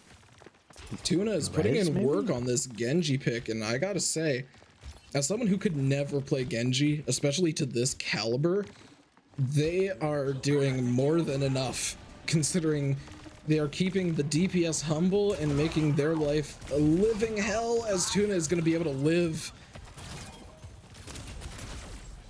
Yeah, you know, they got rocked so high up, they're going to be able to dash back, you know. But I was a little scary for a second, thinking they might be rocked off the point. Diva Bomb does come out early to try to get a remech here. Gets the remech, but Doink finding Dumb Blondie. They might see a res here from Spookmaster unless they're being forced out, and it seems like they are. Look at that health. But Fallen gets demeched and picked by G5. Soj is one, but Doink gets the kill. Still pushing cart. Maybe get Dumb Blondie. Does get Dumb Blondie. Now it's just a Sig. You all gotta kill the Sig early. Beat coming out, even though no damage is negated. Gets the pick on Spookmaster. Still can kill the Sig. Sig is gonna fall, And they do. and that's in. That's gonna do it. So the time relatively, Really basically even. the same. You gotta give credit there to Andromeda for just the fundamentals of what they did in that last fight. They had the players that they needed to, focusing on the Sig, and they had the players that had the capability, at least, to focus on the people that were coming back in Coming out of from spawn, the spawn. Yeah, you didn't overcommit to one or the other. You kept it so that you got enough players focusing on spawn, enough on the Sig, and time is. I will say that the beat was interesting. You know, it's one of those things where it's like, okay, we're gonna win this like right now. Let's just beat just in case somebody comes back, doesn't go one shot, headshot, whatever, right? But like, there was no damage negated, so that beat was close to being very negative impact for the team. If if that Sig could survive long enough and they could come out of spawn and recuperate, then they're actually doing damage at that point, and that's when you can use a beat to restabilize, kite out, and then go back in with the rest of your team, the people who did get picked. But it did work out, so it's like whatever, right? G5 sticking on the Torb, and I also Yeah, I you know, like for the close hold. Close yeah. hold for Andromeda here. Tor probably to survive and just get some shotgun damage here. Spook switches over to the Mercy, or to the Kiri. Was on the Mercy at first. Yeah, you want somebody to be playing where your Soj is, just in case. You know, allow your Soj to take this angle and get that value, so they don't have to keep cutting back every time when they're 1 HP. Put a support on your Soj. I think But Doink we finding don't see it Dumblandi. yet. Fallen finding Dinkelberg. You know, definitely if you're holding spawn here, I think Andromeda does have the better composition with the Reaper for the Brawl, the Ram for the True. Brawl. And we see Dinkelberg swapping to the Ram exactly like you would expect to see. Yeah. But Fallen does use form very, very early. Forces out Dinkelberg's form. Dinkelberg is falling 1 HP, so it might have been worth it if they can pick Dinkelberg, and they do. But Doink is behind him, just getting that damage off. Not blocked.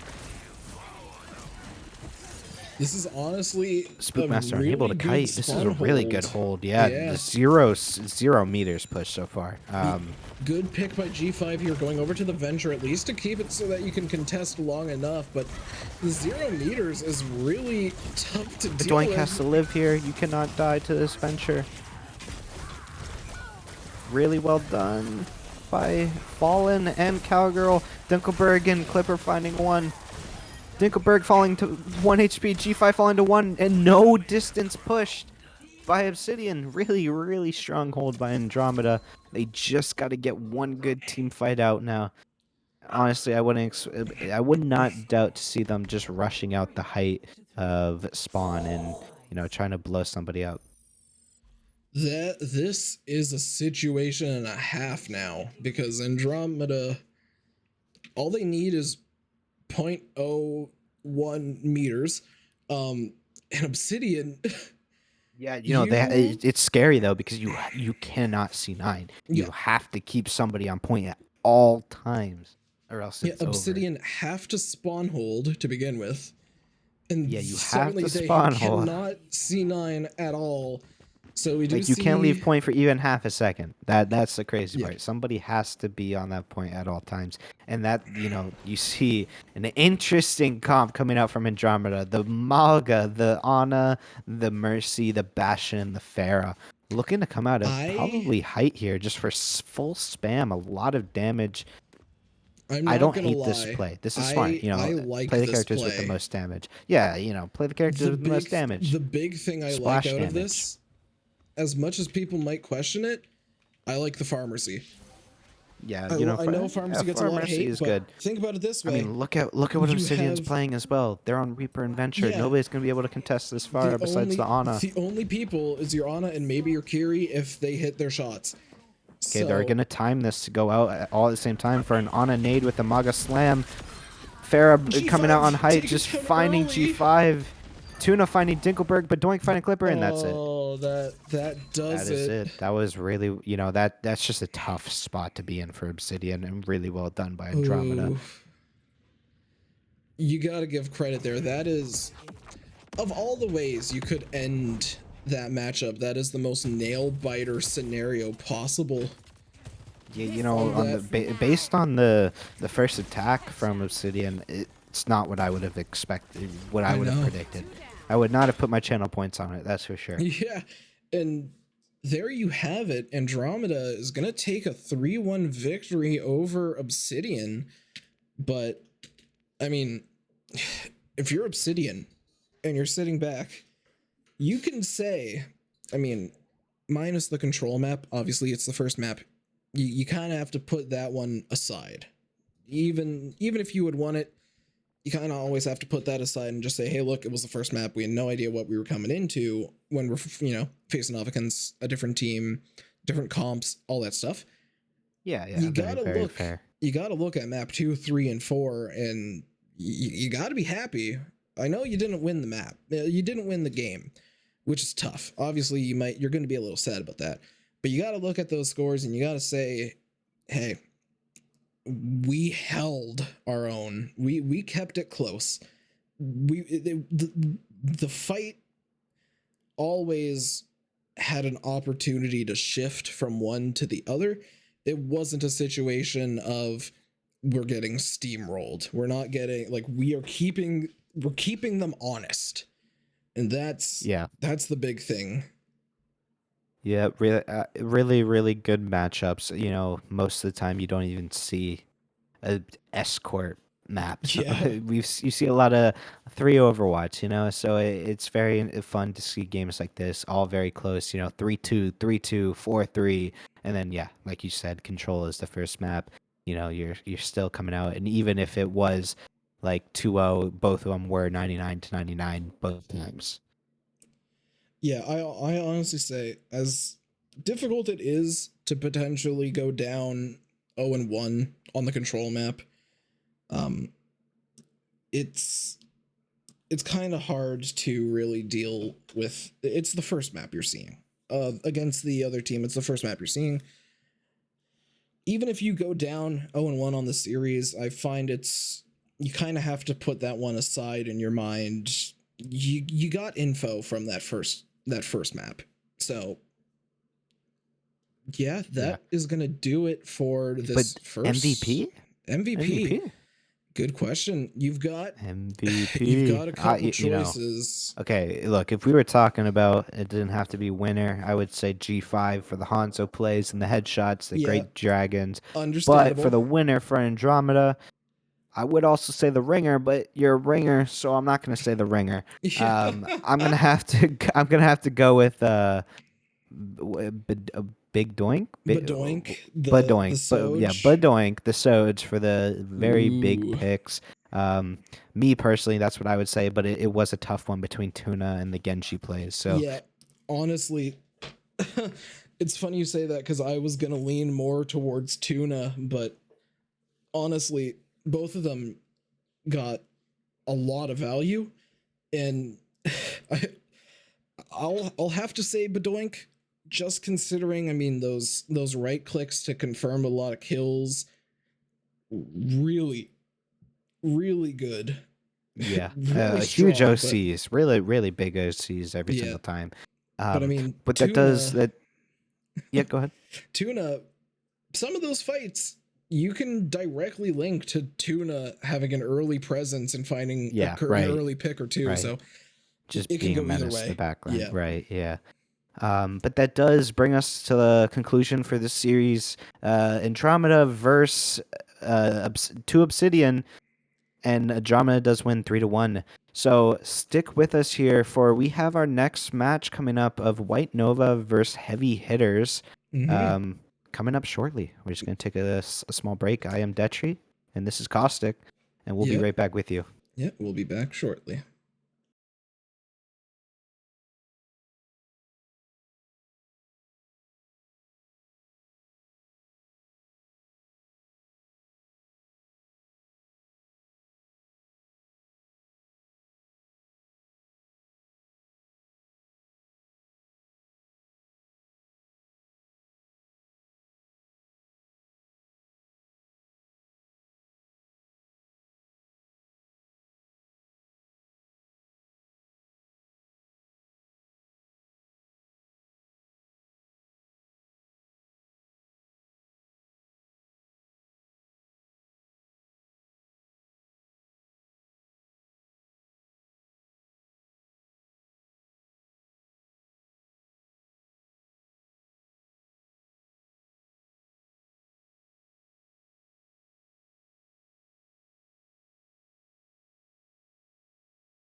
Hello, everybody, and welcome back to your Nebula Esports stream.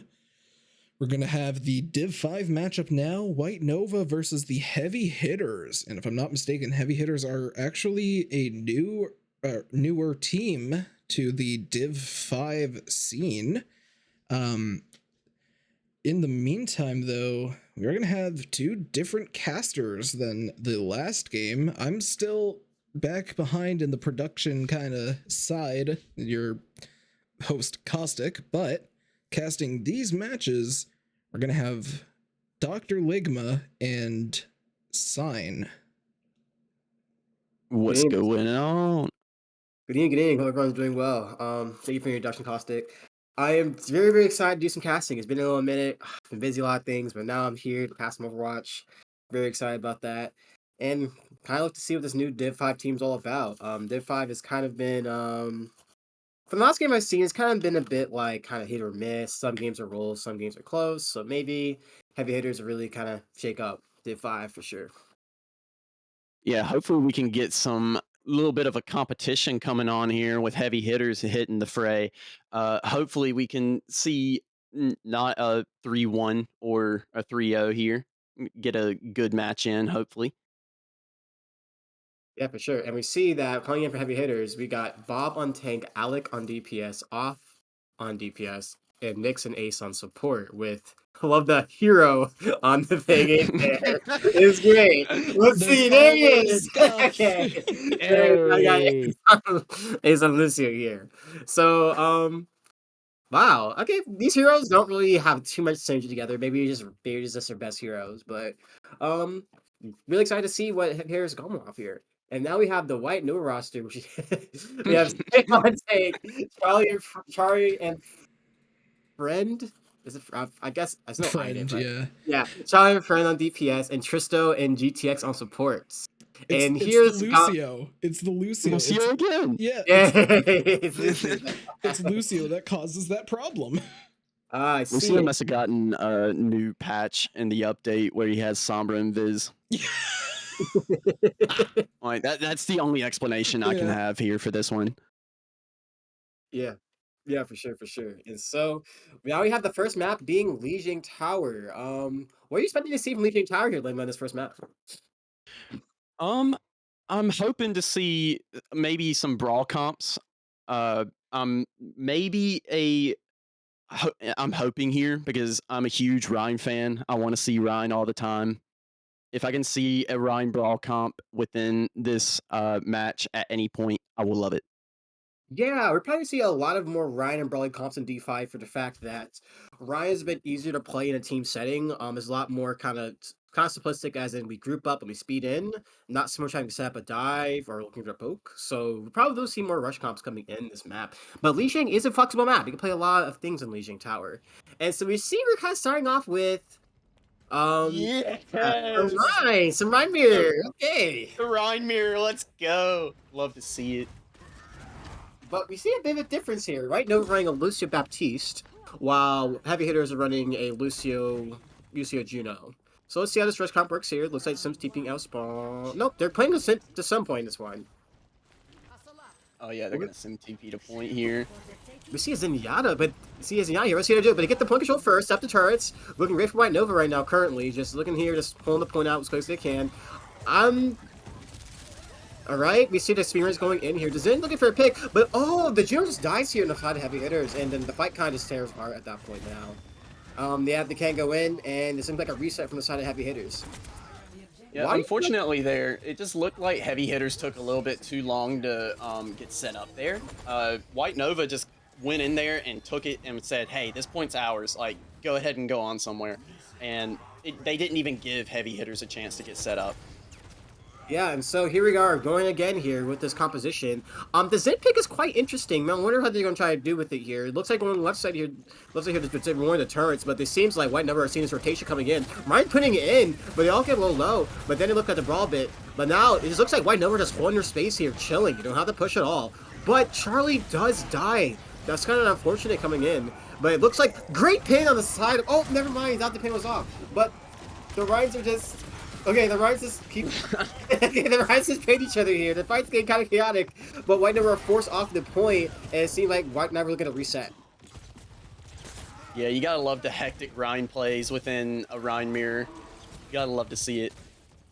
Yeah, for sure, for sure. I wasn't seeing the Zenyatta pick, but it seems like Zenyatta is getting well here, and it looks like they're going to come with a good bit of ultimates on the side heavy hitters here. But they seem like they for a TP again decide what no we should do. TP in, they beat engage in, beating a bit early, not getting too much value to beat, but they're used to both portals here. But Ryan dies, and then they flip the map, and it looks like the issue supposed to win that fight, and then just heavy hitters just kind of just back up there. Yeah, White Nova is just so fast with the setup with the Sim TP, and it just doesn't seem that heavy hitters have an answer for it.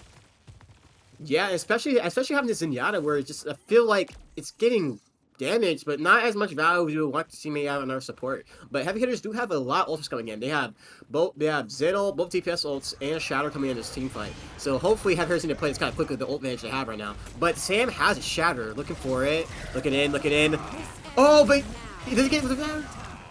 Oh, but they pop no ultimates here. Oh, going down here, but they create Sojourns. But Genji just popping. But it seems like... Yeah, but it seems like Heavy's like lose this. Just not that good coming out of heavy hitters here. They have to use a lot of their ultimates, 3 ultimates, and they don't win that fight. They still have Transcendence coming in, but White Nova still have a Symbol and a Shower to play with this fight. And possibly Juno could build ult here for heavy hitters that would have both support ults online. However, we do see Ryan with his Shatter, and we have Sim TP, but Sim ult coming up as well. They popping Transcendence going to this point here, looking to fight. They're trying to take out the turrets, but Zen gets overrun a bit here, but it just looks like White Nova just used their ult advantage and just kind of just walk over heavy hitters here. That map kind of just falling apart that last fight. They had about almost 3 or 4 ultimates there. I would like to see heavy hitters play that fight a bit slower, build up a Juno ult, then push in, but they kind of got a little impatient. Yeah, just a little bit impatient there. And one thing that I did see there as well is that they like to get picked off one by one on point just for the simple reason that they weren't really together. Like you see one person off to the side, just a little bit off, that's not really supposed to be there, and then they're out of position, and then they just get themselves picked. And unfortunately, that just rolls the fight into White Nova's favor at that point. Yep, for sure. And now we're seeing a ball pick coming inside heavy hitters. This is probably the best ball point for Legion coming in here. So let's see how heavy hitters go to play this ball composition. Looks like the game point control here is the ball. They're all going right side inside of White Nova. Ball looking to poke a bit, but I was not able to do so. And it seems like White Nova are kind of just ignoring the ball, kind of just looking to depth on the point. Look at ball trying to cause some chaos. It is able to set some people apart. But the ball is going to come in time, and then Alec dies, and then Juno dies, and the fight's over at that point. Yeah, it's just another case of White Nova is taking too long to be in the fight. Yeah, I agree. It seemed like the ball was trying to get some value, but it just seems like White Nova recognized that, oh, ball comp, we just walk forward on point, and there's nothing much that heavy hitters can really do to really win that fight. But it looks like they're going to try again on the ball. I'm hoping that this ball's able to get some value a bit sooner and kind of just look to combine with the DPS, get some value, because the ball wants to cause a lot of chaos, look to the back line, but ball hasn't able to do that so up to this point. Looks like trying to play it so here. Ball's gonna get back here. Looks like the team's a bit split, but ball's causing a lot of chaos, but the team's not there yet. But this gets pinned off. But ball's alive. Slowly, I think ball's gonna really try to get out. I think ball should just kind of just. Oh, ball's up to get out. Oh, great. But it looks like. Okay, it looks like looking for a fight here, but Alec dies again too. But again, it seems like it's not good together with these dives with ball right now. Ball's going to go get slammed. Synergy with the ball right now is definitely off. Looking not to face around, looking to cause some chaos here. The ball's going to try to get as much as done as he can here. But it looks like Charlie gets low, but Charlie's not able to die there. And then again, just White Nova kind of just they're chilling right now. They popped a big shatter coming down from Stan. 3 heroes, but getting the picks. Getting the 2. There we go, the heroes die. And now it looks like just kind of quick fight loss of hitters. And you have no ultimates coming aside.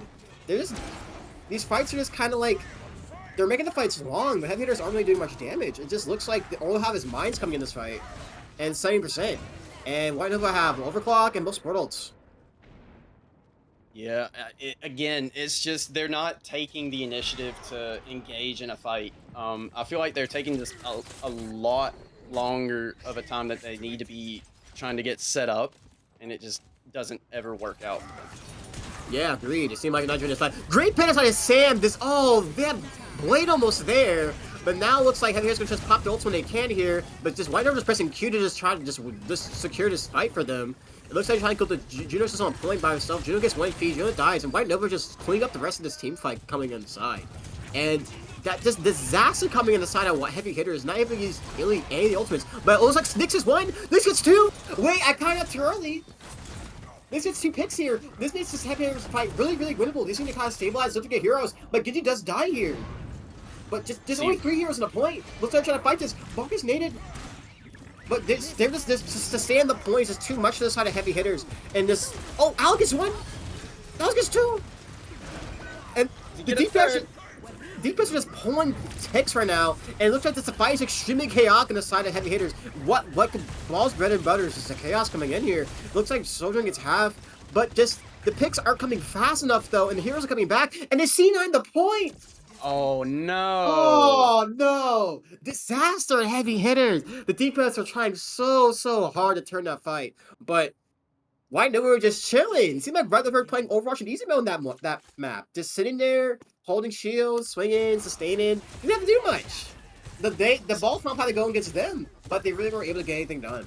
So, Yeah, unfortunately, the synergy with the ball swap was not really there. Unfortunately, they were starting to get it there at the end of that last point on Li Jiang. They were starting to get it whenever it went into overtime and all that chaos on point was unfolding. They just couldn't, like you said, get those picks quick enough, and then they unfortunately C9 the point. Yeah, fortunate. What do you think kind of went wrong there on the side of Heavy Hitters the most? It just seems like Heavy Hitters just really weren't able to get anything done there. Like, it was literally almost 67% to the point with the ball comp, and then really didn't get any ultimates, didn't get any picks. And White Nova were just, again, I felt like playing Overwatch Easy Mode there. What do you think? What do you think Heavy Hitters could do this next map? I think they need to pick up the tempo. They're just not getting in there quick enough. I said that multiple times last map that they're just not getting in the fight quick enough, and then they just end up getting picked off one by one trying to get set up. They just need to go ahead and get in there because right now I feel like this is a game of speed because White Nova from the first point they were fast, synergized, and ready to roll off the bat, and that really caught Heavy Hitters off guard. Mm. Yeah, for sure. I definitely agree with all those points. I really like to see more tempo on the side of this team. I really think that would help a lot in just kind of, being more fights. Because I definitely agree in Overwatch, being more aggressive than the enemy and forcing ultimates out, forcing positioning is really the key to winning these fights. And it seemed like that Heavy Hitters kind of was like banking on the DPS getting some picks, then kind of going in. Like that last fight there, when they got 2 picks from both DPS, it just seemed like the tank really wasn't able to capitalize on that order support. So I definitely will hope to really see that coming into this next round. What map pick do you feel like that Heavy Hitters might pick here, considering that they ran a Rhine, they ran a Ball? What map do you think they might choose? I'm assuming that they're gonna go King's Row. It's the popular map within Nebula, Scrim's Row, as Caustic likes to call it. It's a very Rhine heavy map, and I think if they do that, I want to see the Rhine mirror again. I would love to see that on King's Row. But also, you could play ball on King's Row as well if you really wanted to. From seeing that Ball, I definitely like to see more of the Rhine. I feel like the Rhine got a bit more success than the Ball. Just because like Ball is a tank that I find in general to be really hard to play around. Because first, the Ball player has to be quite good, able just to stay alive, get good knockups, and it's caused a lot of disruption. And also, just having a team play around a Ball is just different compared to any tank in Overwatch, I would say. In where that Ball likes to play very by himself. He likes to kind of go in and just look for the power drive picks, and the DPS need to be there immediately in order to help. And their supports are kind of just by themselves looking to get a nade or something when Ball engages. And so I kind of want to just make the ease execution a bit simpler for Heavy Hitters and just say, you know what? We go on Rhine, we chill, we play together with speed and just look to rush down heroes, which I think might be a bit easy from the start with now. But maybe we'll see that Ball done. I'm not too sure yet. Guys, Yeah, I agree with you. It's finally happened. Ooh, what happened? We're finally seeing a map other than King's Row. Oh! Oh, Okay. how about it? It only took to the 4th week. 4 weeks of Scrims Row, Yeah. and now we're here. Wow, can't So believe to see it. What do you thought this Hollywood pick? Why do you think heavy hitters pick Hollywood here? I'm assuming maybe they're wanting to run a dive comp here. I mean, I don't really know why they would want to pick Hollywood other than just wanting to run dive. Yeah, for sure. Or maybe at the second point, maybe run a bit of a poke comp because there's a lot of high ground at second point Hollywood that they could That's also use. Yeah, you could run a poke comp on the high ground on first point, and also throughout second point, there's a lot of different high ground spots that you could camp up there and bunker with. So, I mean, a poke comp here could work as well. Yeah, for sure. Really can't wait to get into this game and see what they might come up with here. So I think I heard a noise. I think we are, believe, in the game. Yes, we are in the game. Here we go. They're assembling heroes right now. And it seems like White Nova on defense first. I would say White Nova just keep the Reinhardt composition. It's been working quite well. I mean, it's not the best for her map. It's not. Maybe Sand can play other tanks. The Ramancha? Okay. Like the Ramancha pick here. Martez range to poke. And heavy hitters are going to maybe stay on this ball. Maybe that first popular warm-up for them. Maybe they're like, okay, I'm going to change some things up. And maybe see what they come up with. See, I really like this comp from White Nova because you can do a lot of good poke with the Ramatra, May, and Soj. And if there's anybody such as the ball from heavy hitters that's going to dive on your back line, you've got Lucio protecting your Ana. I really like this. This is a solid comp. Yeah, for sure. But now let's just see maybe if Enemy Police 69 is the name. Let's see if they can really kind of go in and just see to get some more value to this ball pick. But they are gonna stay the ball. See what what's going on here. Looks like ball's going in.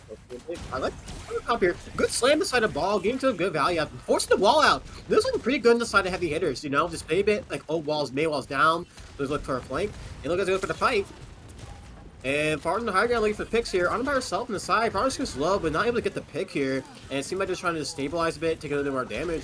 But it seems like, ooh, Charlie's good pick on the Pharah. And again, just played the fight a bit too slowly there. Like, they kind of had the good positioning, but they kind of let Nova get cooldowns, and then it just kind of ran down them again. So, yeah, they started off that fight very well. They were forcing cooldowns, they were getting set up, and they actually started pushing in once some of the cooldowns were actually burned. But that, again, like you said, they took a little bit too long on that. They waited for the cooldowns to come back, and then it was just all downhill. And I would like to see from the far here, get a bit more flanks looking for the ball, because again, ball comps want lots of off angles so that they can focus on heroes. But it looks like White just playing into them, and Lucio gets low and pissed off, gets that pick on the Lucio here. They got that spawn advantage here on the side of heavy hitters, like they play that fight. Ball gets low, ball does not die here, but it looks like this. Oh, ball gets really low here. Oh, Freak has a reload. Unlucky. Ball gets out. But still, Lucio's on their way back from spawn, and White Nova kind of just regroup again. Kind of looking to hold this point again. Ball's looking like to roll around. Ball's getting as much there. And it just... Oh, there's a good pick on the side of Pharah here. Oh, nice pick on Lucio. Lucio dies here from Alec. Good start of the fight. Supports are dead. There we go. There's what the high hitters needed here. Just need to just secure this fight up here. They're getting well, and now the fight kind of falls apart there. There we go. That's what I like to see. Yeah, it took them a second, but they're starting to get it now. They're getting on that momentum of, okay, I saw a pick here. We need to go in. And the second they saw both supports down, that was just all she wrote. Yeah, there it was. Yeah, supports die is good. Especially in this kind of composition where supports are kind of pretty easy to isolate, especially Diana on the side of the ball. And able to get her down. But it looks like they might try to force the fight here on the side of White Nova. No, they don't. They don't unplug cap. But it looks like both teams have good bit of ultimates coming up here. The Barrage is kind of coming up. A nice pick probably picking the May. Guys get stagger pick coming up here. And it looks like they're about to get really good in their stride here. Zen's the payload, getting Trans coming up here, coming kind of barrage up as well. I might consider the next fight. But they're going to come with both DPS also side of White Nova to deal with. It looks like go for the barrage. Nice pick on the Sojourn. They all get a bit low here, but the Pharah does indeed die here, and it looks like they have to kind of re-cancel a little bit. But oh, does it Lucio dies as well? Looks like they're a bit split here. Ram by himself. Ram has no nemesis. He might have the ult to stay alive. He's gonna hold on to that ultimate though, and just switch the shot back up. Yeah, luckily Ram got out of there. They were picked off, or a couple of his teammates got picked off there at the end, and he was just trying to get out. Luckily, everybody. Damn, just look at this. Just forcing out the trans there. Great play, kind of sand there. Just playing out the supports. And he still has ult to keep himself alive here a bit. But Lucio does indeed die. I'll get a good headshot under the Sojourn, but can't land the shots. And it looks like they're trading backlines right now. But I think heavy hitters are benefiting here. Ball's still alive here, contesting the point. But no supports outside of heavy hitters though. Their best Bob here. And the Bob is a bit too far and just walled off. But they waste B on the side of White Nova. And they're just popping Q at this point. It's just a lot going on. There's a lot of ultimates being used. Charlie gets really low, and I think that benefits heavy hitters here. And I think the fight is the fight over? No, they're still fighting here. Far ties, and it's like they're just still trying to fight this. This has to be the longest fight in Div 5 history. They're still fighting. Lucio gets low, and okay, Lucio's done there. Because they isolated the backline a bit here. Okay, they get two, and now the fight. There we go. The fight is going to hands of heavy hitters here. Look at it. Just try to kill the Ram. Ram pop HP, but Zen does get jammed down. And Ram popping the Ramble here. Great engage. Sam just gets the backline. Supports are dead. And now I believe they reset. I believe they reset now. Kinda. I guess it's kind of, it's like, I don't know what's going on now. Okay, Park gets really, really low. We'll let it back up a little bit here. And now I think they're going to kind of reset to get their gears back a bit. Yeah. We're going right back in it. Yeah, yep, it looks like they're going to fight this here. And I like the cast pick on the side of White Nova, just kind of just absorb this dive a bit better with the nade and despite extra HP. But great hold inside of White Nova there. It was really chaotic at first. They used a lot of their ultimates. I don't think the best value, but they were able to win it up. But heavy hitters too are coming up here with their mines and their Juno ult coming in, while White Nova have nothing. So they can definitely have that advantage here. It looks like Ball's going engaging here. They kind of have to hold this platform here. Well, Charlie just kind of rolls in the team and just dies there. Not looking good there. Great knock up in the side of enemy plays, getting great value. Lucio's very low HP. Supports are super low up in high ground. Good minds. Split the team. Get the high ground away from them. And Sam is kind of just there, just trading backline again. Yeah, this game has been a lot of trading backlines, and unfortunately, it's favored the side of White Nova a lot more because they're not really targeting the Ram as much. Yeah, because Ram is kind of hard to kill during Nemesis, and also just having his backline a bit more vulnerable because Zen kind of just ran down by his Ram because can't really do much about it. And it seems like just Heavy Hitters trying to consider the dive again. But it's only 20 seconds left on the side of Heavy Hitters here. They're going to have to force a fight. They have 3 ultimates coming this fight, though. Looking good. I think, honestly, thanks for positioning. They put the Blizzard in the back line, force the trans on the side of Alec to keep his team alive. But it's 8 seconds to the point. I did not want Heavy Hitters to see an ice again. They should know points being low soon. Okay, someone does touch. That's good. They pop Juno ult and engage in. Rams in the back line, but again, supports are just dead. And they pop the beat. They just pop the Q on the side of White Nova, and this fight is over.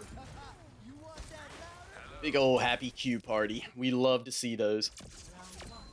Yeah, for sure. Just press Q when just ultimates win Overwatch. And I think for heavy hitters, I just think they just made the team fights last a bit too long. Draw out fights benefit defense a lot more than benefits attacks. I think on the side of heavy hitters, once you see that your supports are dead, just don't fight that anymore.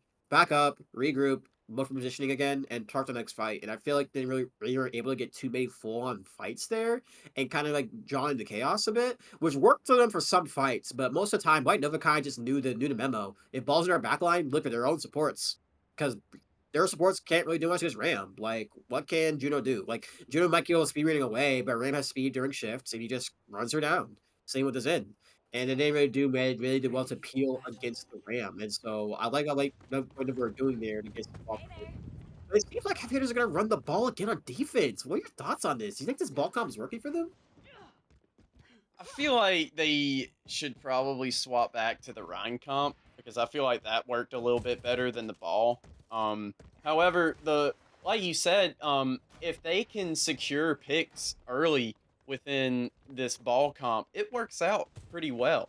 It's just their Achilles heel this game has been trying to end those fights in a fast manner. Yeah, for sure. And I'm not as much of a fan of the ball on defense and ball on attack. Ball on defense is, I feel, very hard to get value out of. But let's see what they do here. It looks like they're running Symmetra on the side of White Nova. I think recognizing that point control and brawling is what they want to do. And they get a great TP up in there. Look at Ryan looking to swing in. Kiriko Suzu, they kind of get split off here. Focus cooldowns. But Ryan takes a bit too much damage. And then the damage off Farah just gets them all low. And White Nova really tried to brawl that, but it seemed like I'm pissed off. Was just up there just shooting rockets that entire fight. It just kind of does so much damage, and they're going to have to reset. And that was a beautiful TP. It's just, in that situation, I would have liked to see them stabilize instead of the Rhine going straight in. Because the second they TP'd in, they were just met with a bunch of spam damage from the Pharah, and they couldn't sustain that. Greater TPing again. Here we go. Look like they're trying to sustain a bit. Pharah gets really low here, but it looks like they're getting... But this ain't going to finish off the pick, but it looks like they're going to kind of just get healed up a bit here. Balk going to isolate. There's a Curie really low in their back line. And Curie dies, and there we go. There's the pick it's looking for, but the Sim dies as well here. They trade, and ooh, just great picks on the side of Heavy Hitters here. And they get Sojourn as well. And, ooh, it's a 3v2 right now. 2v2 right now. Oh, looks like Sam trying to look at the Far. Far is really low HP, but I think honestly, I want him to stabilize a bit here. Get heroes, come back soon. Far is low, and the Far is looking to try to die here. Ooh, come on, Lucio 76! There you go! Lucio gets a pick here. Kiriko TP's in. Kiriko knows cooldowns, and it looks like they're trying to stall as long as possible, but now the heroes of White Nova are on their way back to look like to fight this, and now they're just mugging a point, making us scrappy. And this is White Nova's bread and butter, is this brawl. And it looks like they cannot really touch his point, trying to Heavy Hitters here. Ball is stalling here, but Ball, I think, doesn't really do much right now. I think Ball's using this to get out. Yeah, Ball tries to get out, not speed ult charge, but it happens. But it looks like Farg is happy speed ult to fight this, and they cannot fight this. And this fight's over. They gotta reset. And again, they placed that second TP on that, or that second push, that TP in. They sustained on high ground before they pushed in. They got healed up a little bit, and then they engaged. And that's where the mistake was within the first push. They didn't sustain, or they did not sustain up top on high ground, and they just charged straight in. And look at this aggressive TP here. Look at this, just going to just not give any space inside the Heavy Hitters at all. Well, looks like Ball splits up here. Ryan's a bit split up here. Ryan gets low. Ryan's able to survive. Ryan had just Earth Shatter here. Okay, Shatter the high ground here. Looks like the Pharah looks like looking for a bit of a full flank here. Guys, Barrage. Great nade on the side of Heavy Hitters there, but no fob. You have to get anybody killed. Ryan gets really low. Nice rockets. Nice rockets on the side of Pharah. Gets the 2 picks there, and look at they hold the defense. But looks like Sim gets low. Looking to push and pay a little bit. Anna's by herself, and Anna just dies here. And it seemed like White Nova trying to TP up the high ground all the way on top, but they weren't able to do so. But White Nova looking really good right now. They have 4 ultimates coming in. Heavy Hitters has a lot of ults as well. And I would say for White Nova, just play this fight quickly, force ultimates on the side of Heavy Hitters out, and pop ults next fight. And they think they might just map in the bag. But, you know, their DPS and Heavy Hitters right now are really playing really well, getting these good picks. So maybe some things we turn around here. It looks like they're going to try to play payload. Yep, force mines already. Mines are already down. Got a pick on the Sim there, and the Lucio with the mines. Great, and good stagger right now inside Cash. And that was a great quick stagger, just kind of waste time a bit. Look at Ryan trying to get out here, and Ryan gets out. But White Nova use no ultimates though, but they only need to use mines when that fight though, and Heavy Hitters. Yeah, White Nova's fixing to come in with a team full of ultimates here. Heavy Hitters have ultimates themselves, minus the ball ult now. So we're gonna have to see how this ult economy contest is gonna play out. Nice slam on the side of nice slam on the side of Ball. Look at him trying to pop Castle for space. Oh, but enemy dies though. Disaster. But they get to pick up Symmetra, but they use ultimates now. This is last fight territory. There we go. Far gets 2, and they're dropping the beat. They're all getting low. They want to take a Sune, and this is an ult battle inside of side. But Charlie gets a pick on the Sojourn. But oh, they get pushed up the point. And why not win that map? Disastrous that the ball died at castle there. Not only did they were expecting that death, and they were kind of just forced to pop balls they had. But why never able to secure the point? Yeah, again, that was just more or less. I don't believe, like you said, they weren't expecting the ball to die there. I don't even think the ball was expecting to die there. Yeah, that But ball's gonna get out. Honestly, that ball's gonna get out. I'm not gonna lie, but yeah. so what went wrong for heavy hitters that map? I felt heavy hitters played pretty good at that second point, getting really able to hold the point well, get us good picks in. Because it seemed like they aren't getting the ball comp together. The ball was able to get a knock up, and the far was able to come back ship rockets. But they really were able to secure the point. What do you think that is? I just feel like they're not playing as much as a cohesive unit, like a team, as much as White Nova is right now. Because also, like you had mentioned earlier, the ball comp is very standalone-ish.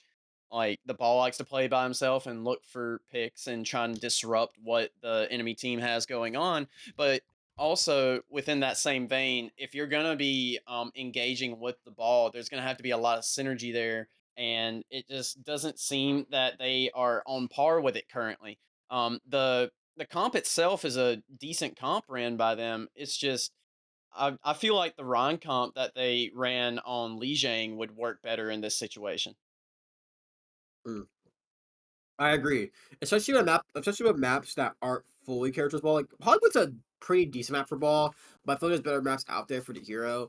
And I feel like Ball is probably the biggest feast or famine hero in Overwatch, in Mm, that when Ball is getting value and Ball is getting shit done, he gets stuff done, right? He's very annoying, very disruptive, able to do so much damage. But when Ball is not feasting, it just does not feel good. And I feel like there's a lot of points in that game where Balls didn't feel that good to play because the Ball wasn't getting those really big power drivers, or the DPS weren't getting all the flop to help with to help when he knocked heroes up, or is able just to knock people off high ground, all those certain things.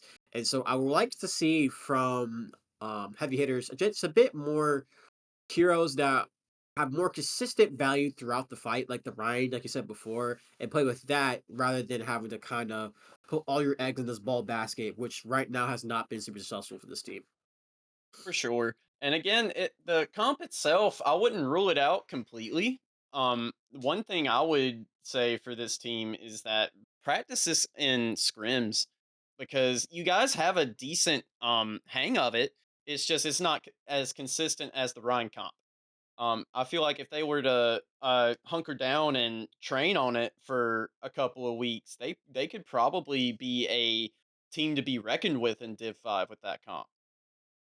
Yeah, for sure, for sure. But we're gonna have Flashpoint, which I say Flashpoint's a lot more ball friendly.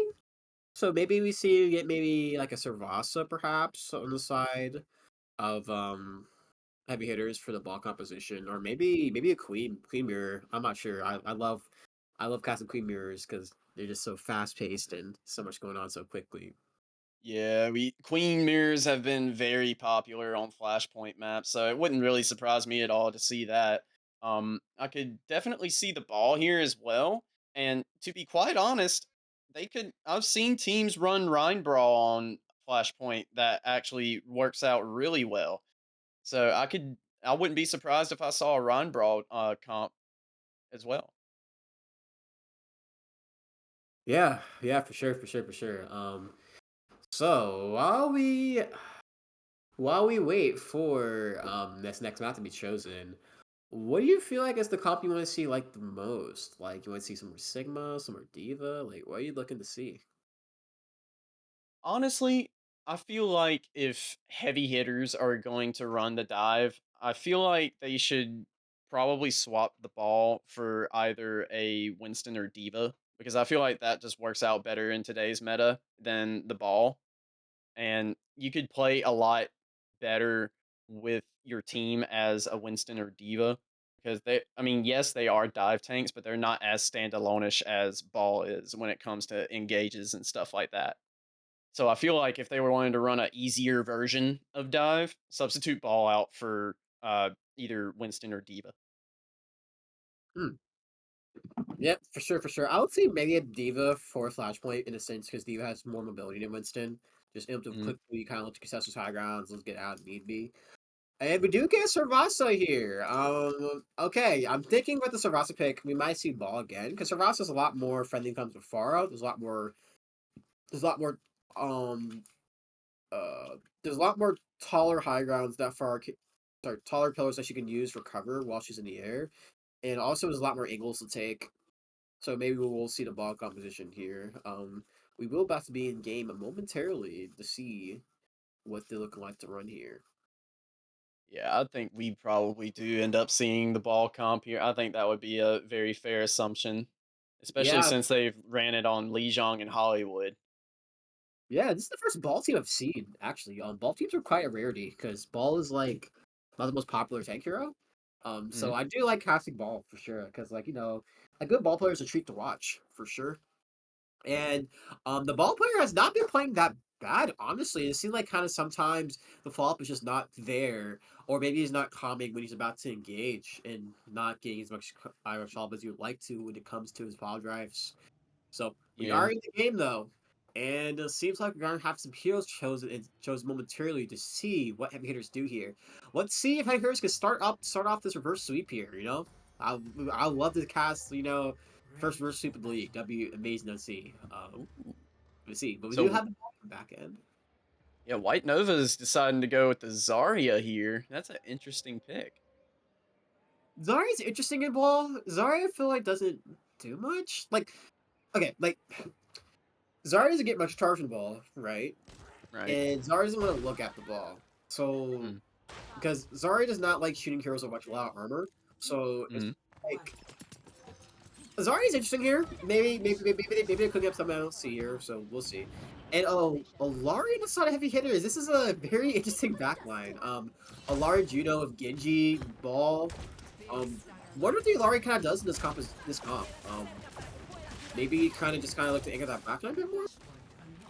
I'm assuming so because honestly, Okay, with her okay, kit, thanks here. Okay. Great start. The Lars are gonna get some gun value immediately here. Reaper's 1 HP. Gets Reaper, using raid. And looks like the Lars gets a good value here. Nick's in the backline caused some chaos, and it looks like the ball comes getting working. And Zarya's kind of on himself here, on his dice. And now it's just Zarya left with a point. And great finds how the heavy hitters are just able to get this fix. Now it's just Zarya alive. Zarya needs to die quickly. She doesn't get much full charge here. Ooh, Zarya? Ooh, gets out there. That's... Oh, never mind. I just... She does die. And looks like Ryan trying to disarm the car of the ball. And looks like White Nova come back up and reset. yeah, I wonder how long they're gonna stick with the Zarya pick here. It just doesn't seem like it fits well into the fight with heavy hitters' current comp. Yeah, for sure. Because like Zarya just has a hard time really just getting charged and getting value, especially without Lucio. I think Zarya as a hero just really needs speed in order to get things done. Zarya moves too slow. Even with the perk that has a slow you move, you have the higher ability with the right clicks. I think Zarya's been too slow. As you can see here, like, your backline kind of dies, and Zarya's just kind of here, no charge, just kind of sitting, and not gonna get much done. But it looks like they get picked up the Dix here, and Zarya gets low, but Moore is able to keep her alive in this team fight here. But again, they still have point control here, and it looks like Zarya's going to get the Juno. Juno dies here. Great. The support in the backline is looking to get burned up. Supports are dead, and they get the point there. That's unfortunate. They just didn't focus the Zarya down. The ball's looking too much into the heroes, not looking at the Zarya there, and Zarya was just able to kill the backline. That's just unfortunate. Yeah, the ball was looking for the split on the supports there, and unfortunately, they just weren't able to take Zarya down efficiently there. And we see Ball here touching the point, maybe just coming by to say hello. Hey, he's coming back. Oh, he got a hack on the ball. Oh, Alaro's used. Does get the Cass. Cass is dead here. And it looks like they're just trying to split the point here. Ana gets split. Ana gets one. Ana's low. The doll does indeed die here. They have no tank right now. Huge grab to the side of Sam. And it's looking at just to win that fight for them. Yeah, that grab was a good cleanup. And looks like now at this point, this point looks to be White Nova's. Unless we can see a touch here from Nyx on the Tracer. Well, Oh, notice the ball. Lots of mines. Some great mine builders to give a lot of space. Somber does die to mines. That's great. Good barrage. Barrage gets 2, and oh, great touch from the side of enemy plays. They win this fight. It's just Zarya left. Zarya needs to die here. Zarya's to die here. They win this fight. Zarya gets slow. Zarya gets slow. Zarya's won. Zarya dies. And great fight on the side of heavy hitters there. Great pull. Great touch there on the mines. He was able to pop the mines right as he got hacked. Get that space for the mines, and then it was just great clean up for the rest of the team. Yeah, of course, when I say that this point's going to be White Nova's, heavy hitters heard me. They were like, nuh-uh. And they just came in and decided to take the point. And I love that. I love to see a little bit of scrappiness out of them here. They're finally starting to wake up a bit. Yeah, for sure. And great pick from the far, but they do trade 4v4 right now, 3v4 right now. But oh, Morris gets 2 right there. Support's already indeed dead. And it looked like it just pop Q in the side of White Nova to win that. But I don't think it's a too bad of a point loss here. They use a lot of ultimates on the side of White Nova to win that point, and heavy hitters come back with a lot of ults of their own. Yeah, for sure. I just feel like, again, that was another case of they kind of just let that drag out a little bit longer than they should have. But, however, like you said, they did waste a lot of ults to try and take that point back. So hopefully they can play off of this positive ult economy that they're in.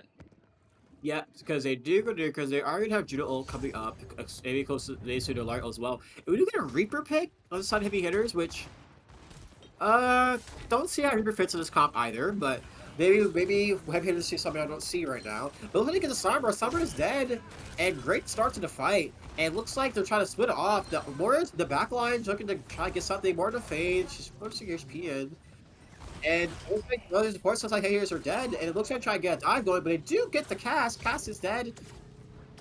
And they're looking just to split the point, but Zarya's still in the back line here, and it looks like there's like 2 team fights in one, just a lot here to split up here. The point has not been captured yet. Zarya gets low, focus down to Zarya. Zarya's dead. And they pop the EMP here when their tank is dead, and they might turn us around, but Sombra does get died. Nyx gets 2 here.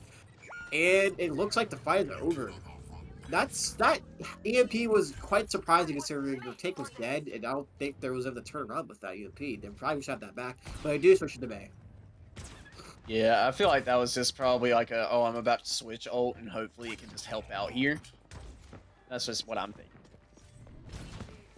Yeah, we can see the ball be a little sneaky here. Ball's gonna be a bit sneaky, looking for a dive. I don't think no balls here. He's trying twice, but didn't make it. But then okay, then Zarya does die here though, and they do take us dead, and they do get one of the supports dead. Nyx just kind of just going crazy in the high ground Sojourn right now, and looks like it's just chilling up here. Yeah, he's just chilled up here, looking to get the picks, just playing A-blobs right now. He's just relax, but he does get out. And they use the ambulance on the side when he'll just try to turn us around. But Cass gets low. But he just bounces on the mines, and Cass dies there. And it looks like a really good fight for the Zarya heavy hitters here. And look at their ult economy. We're gonna have 4 ults going in this fight. And they do have grab though on the side of White Nova they can win this fight with. Ooh, yes, that's true. They're also coming up on high noon here. So maybe we see a grab noon. Did they touch? They don't touch. They're going next point. They're saying, oh, we have a next point, and use the ultimates next point. We're still like, okay, but we have 1-1 now in this flashpoint here, and heavy hitters do have great ultimates here. I'll maybe like to see just maybe a Judo ult with overclock, just maybe win this fight. Just look to kind of burn down Zarya down. To be honest, they really don't even have to use overclock here if they really don't want to. They could probably just win with Juno ult. Yeah, probably ult's enough. Yeah, because Zarya's biggest weakness is that when Zarya gets ran down, she just cannot do much by herself. Zarya has no armor, so Zarya's HP is kind of squishy, and she does not have bubbles. She's just kind of easy to kill. So maybe they can just look to just run down this Zarya, and they may force a grab or something off of her this next fight. What happens off the engage? It looks like they're about to do that. Looks like Zarya's going in. Reaper first to raid. Zarya's still here. Zarya still has to grab. And she wins the grab! Oh, that's unfortunate there. The grab is down. But Reaper does die here, though, on this fight. And they're popping all their ultimates on the side of heavy hitters to win this fight. And Cass gets 2, though. And was that bait? That might have been bait. I don't know. But White Nova are able to win that fight, even though the grab got whiffed. That is so unfortunate for heavy hitters because they burned through a lot of ults there just not to get the point. Yeah, and I think heavy hitters gonna be mad about that, knowing that ground got wasted like that. But they kind of over-engaged because of that, and then they kind of got baited. And now they have Juno ult here, which are going to engage here, which they popped quite early. But I think they're going to try to take some space off of it. But it looks like they're trying to keep the same deployment side White Nova here to keep everybody alive. Cass does die here. Nebula gets popped, and it looks like they're just going to try to fight in the points as they can. Ball gets low. Looks like Ball's going to re-engage. But River gets 2 here. Good engage. Looking to get the Ana. Ana's dead, and all the heroes die on White Nova here. And then just Zarya left. Great engage from the start there, that they're going to just go in and get those picks. And Alec is going crazy in his Alari pick right now. He's getting a lot of picks, a lot of value. I was down to be Alari at the start, but it looked like Alec's making it work right now. Yeah, it was an interesting pick to see from the beginning, and I was just like you. I didn't know how it was going to work in this situation, but Alec is doing a fantastic job on the Alari right now. Yeah, getting picks, keeping his piling up, just keeping that value, because Alari's very good at holding these angles. But okay, it looks like White Nova look at the start fight here, going for the Queen. Going for the Queen here, maybe look at the back a bit more. We do have mines on the side of White heavy hitters. They pop the Blizzard to force point back. I just think they need to kite back here. I like this play from heavy hitters to kite back slowly, but Juno does indeed die here. But they do trade a May off as well. The wall is kind of just trolling Cass there a bit, but it looks like this guy's getting scrappy, popping the Castle, but they pop the overclock. Nick gets the pick of the Cassidy, but Sonia gets 1, Sonia gets 2, Sonia gets 3, and they're able to turn that fight around heavy hitters. Wow, that was an amazing overclock by Nyx there on the Soj. Great overclock on the side, and that's the point. And now heavy hitters have the momentum. So it was the first time this entire series that they have the momentum, and having Wonder Woman in the back foot here. And look, they have good ultimates coming up as well. They just have Whirl on the side of White Nova. I think next fight we pop mines up, reroll, keep up the momentum, and keep it pushing. Because it seems like White Nova don't know what to do against this composition. Yeah, it looks like they're a bit confuddled here. Like they're not really as confident looking as they were in the first 2 maps. And they don't see the Reaper here. Oh, they're on point. Oh, looks like Grim might look for ult here. Speed. There's a speed. He's on TP. Gets a kill. Gets kicked. Oh my goodness. I love the combination. Looking for the Juno up there. It just, again, I'm loving the initiative and the side of heavy hitters there to know, like, we know they have no ults. We go on the point, we pop Q, and we win the fight. And now they have the point control first, and now White Nova are going to have to play this fight quickly again with this lack of ultimates. All the guys more ult coming up, and maybe with a Nano Boost and the Queen ult coming up here. But we have Alaria coming in. The rotating right side here, it seems like heavy hitters are aware of this. Look at the Queen rush in. Look at the Coalescence. There's a Alaria ultimate. Look at the backline. Gets all the heroes. It's massive on the side of Alec. Gets 2, but they're turning up fights. No supports on the side of White Nova, though. It's just Mage Queen left, but it's getting scrappy. Juno's getting low. Ball's going to try to help here. Juno gets low. Juno gets focused down. It's Queen and May left. Ball's just trying his best to try to continue to fight for them. But I think he could. He doesn't touch, but it gets out, and that was just crazy. This game's gotten so much closer, and the fight looks so good to start with heavy hitters there, but whenever you're able to get the picks here, and now it looks like heavy hitters are on the back foot here. They're kind of little ultimates, and White Nova has Blizzard, Nano, Queen ult. It's looking hard here. Look at the aggression here. Getting the Queen ult coming in, getting the alarming. Look at the backline. Most of them are dead. Reaping the rain. And 3 on the side of heavy hitters are dead here. Loving that aggression from Sam here in this fight. And it looks like Bolshoi gets something done. They need to reset. They need to reset here immediately. And just need to fight. Ball cannot die here. Ball gets out. It's just kind of one fight left on heavy hitters right now. Last fight territory just like that. And they're going to fight in the Blizzard and the Ana ults. Yeah. It's the way that they're both playing with the comps, it's a game of speed here. Like who can secure the first pick within the team fight. It looks like Ball's gonna touch here. Nyx is trying to get picked off here. Nyx is low. We're looking for the pick. They know Nyx is by himself. Nyx dies. Horrible start. That was an overclock for them right there. And oh man. Now it's 2-2. And now it looks like both teams have ultimates coming up here to fight, and it looks like we want to hold that. But wow, that point was crazy. I was genuinely thinking heavy hitters can really secure the point here. Now it's a 2-2 game, and White Nova have some good ults coming here. Same with heavy hitters, and who's just able to fight whoever first. Yeah, it all comes down to who can secure that first pick, and This is Oh, an nice interesting play time. by the ball. Well, the ball gets wrong to the mines here, but all the mines get kind of just not the right where they not where they want them to be. But the team is split off here. But it looks like White Over kind of just chilling here, kind of looking to hold this point spots here. But now they have point control. Ball's looking to just disrupt. The team's a bit split here. But it looks like they're trying to force the fight in White Nova. They're going just playing a bit more aggressively, looking for the picks. Those smarts are dead right now, and then the fight's over. It looks like Balls are trying to stall as much as he can here, but they're gonna have to reset here and kind of redo the drawing board here. The sport's instantly dead, and White Nova had to use no ultimates that fight. They have 4 ultimates on the side of White Nova right now. That they're gonna go against these heavy hitters. The game just seemed like it's tipped over its head.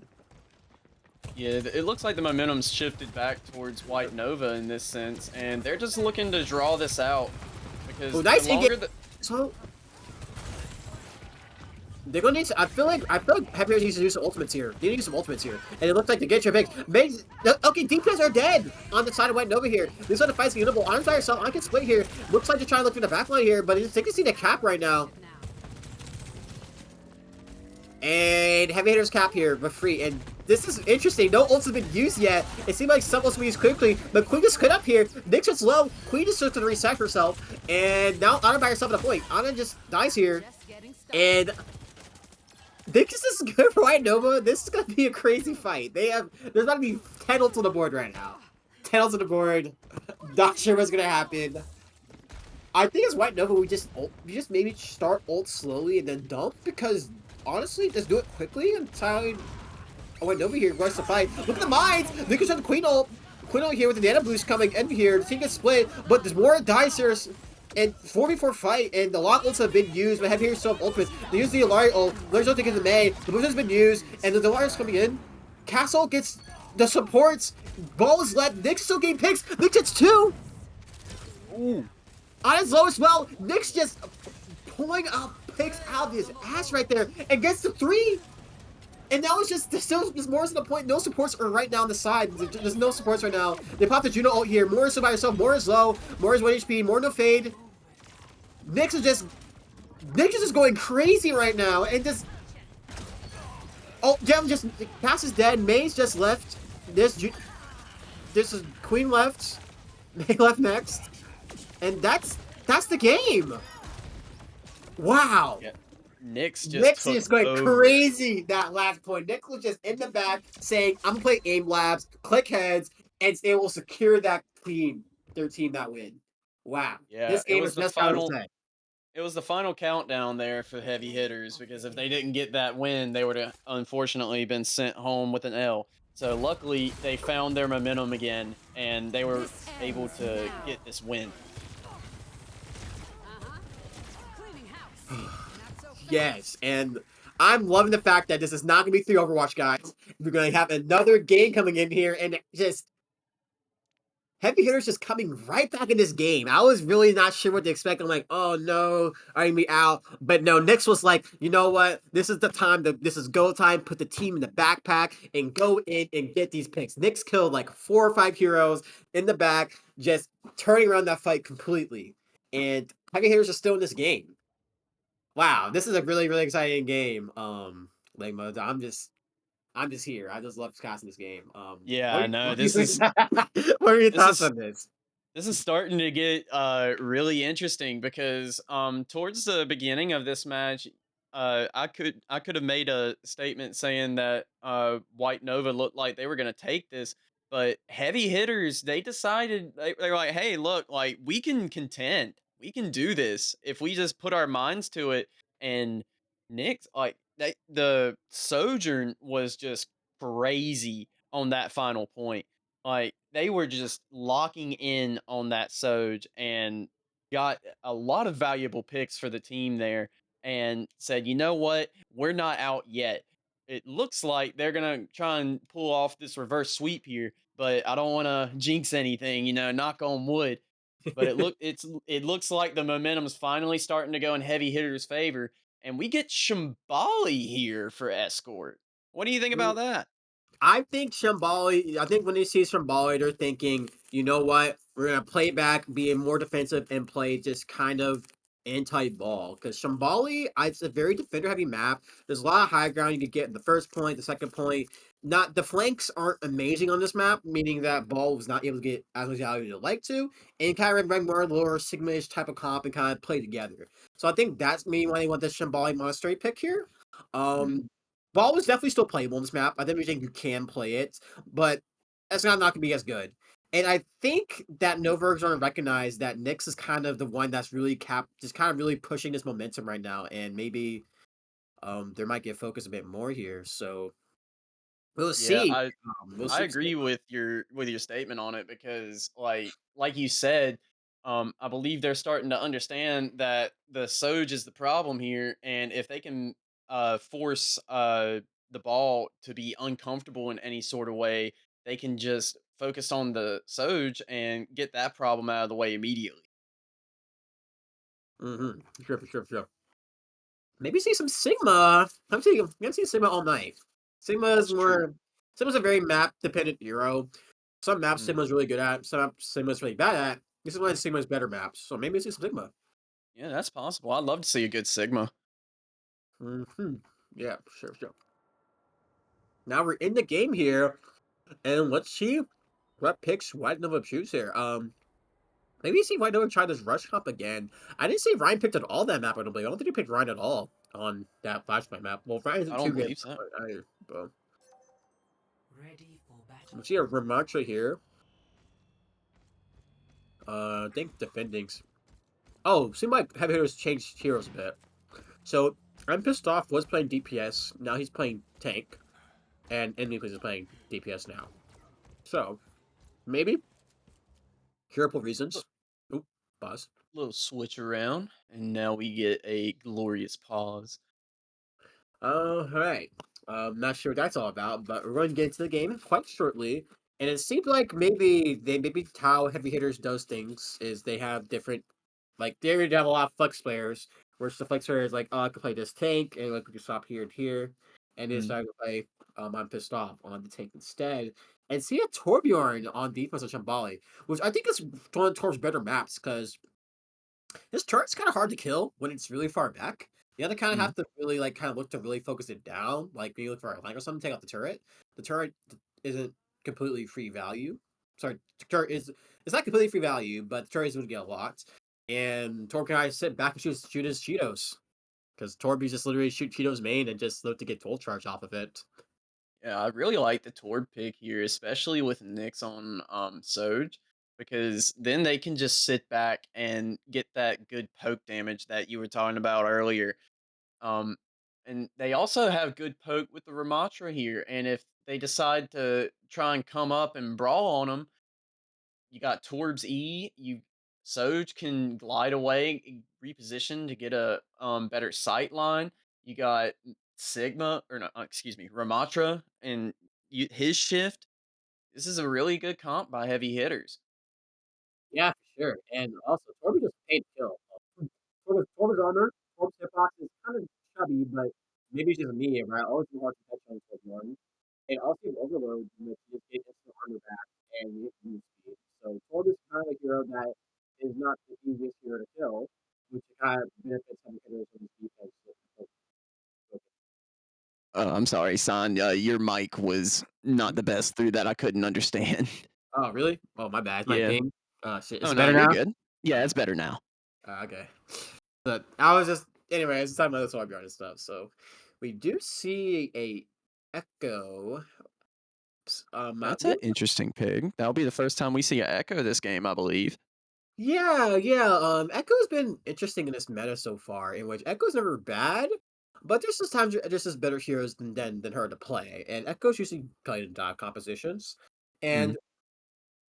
and in Echo's ultimate, I feel it gets mixed value sometimes because most teams when they see Echo, they don't usually pick heroes that are good for Echo because there's certain duplicate targets that Echo really wants to get. Like I would say the main one I think of is Ana Juno, and honestly most supports are pretty good, but Ana in particular is one of Echo's best duplicate targets because you can just go up in the air, duplicate Ana. You have hella high ground. Well, high ground's wrong to say. You have a lot of have a high vantage point to see heroes. You can nade them while on the high vantage point.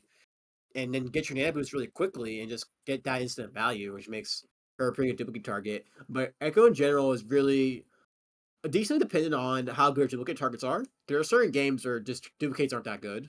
Like you might get a game where like you have duplicates of Cog or something, or Rissa or something. There's not the best duplicate heroes like choose from, which kind of makes it so she's not as good. But depending on the composition though is pretty good. You can have duplicating Sojourn's pretty good. Duplicating Juno is pretty good as well. So Yeah, I'll be honest with you. I've never heard anybody say like, Anna's a good copy yeah, I target. I mean, I no, feel I like it love is that actually. because I'm That actually makes sense. Like it's a again, good strat.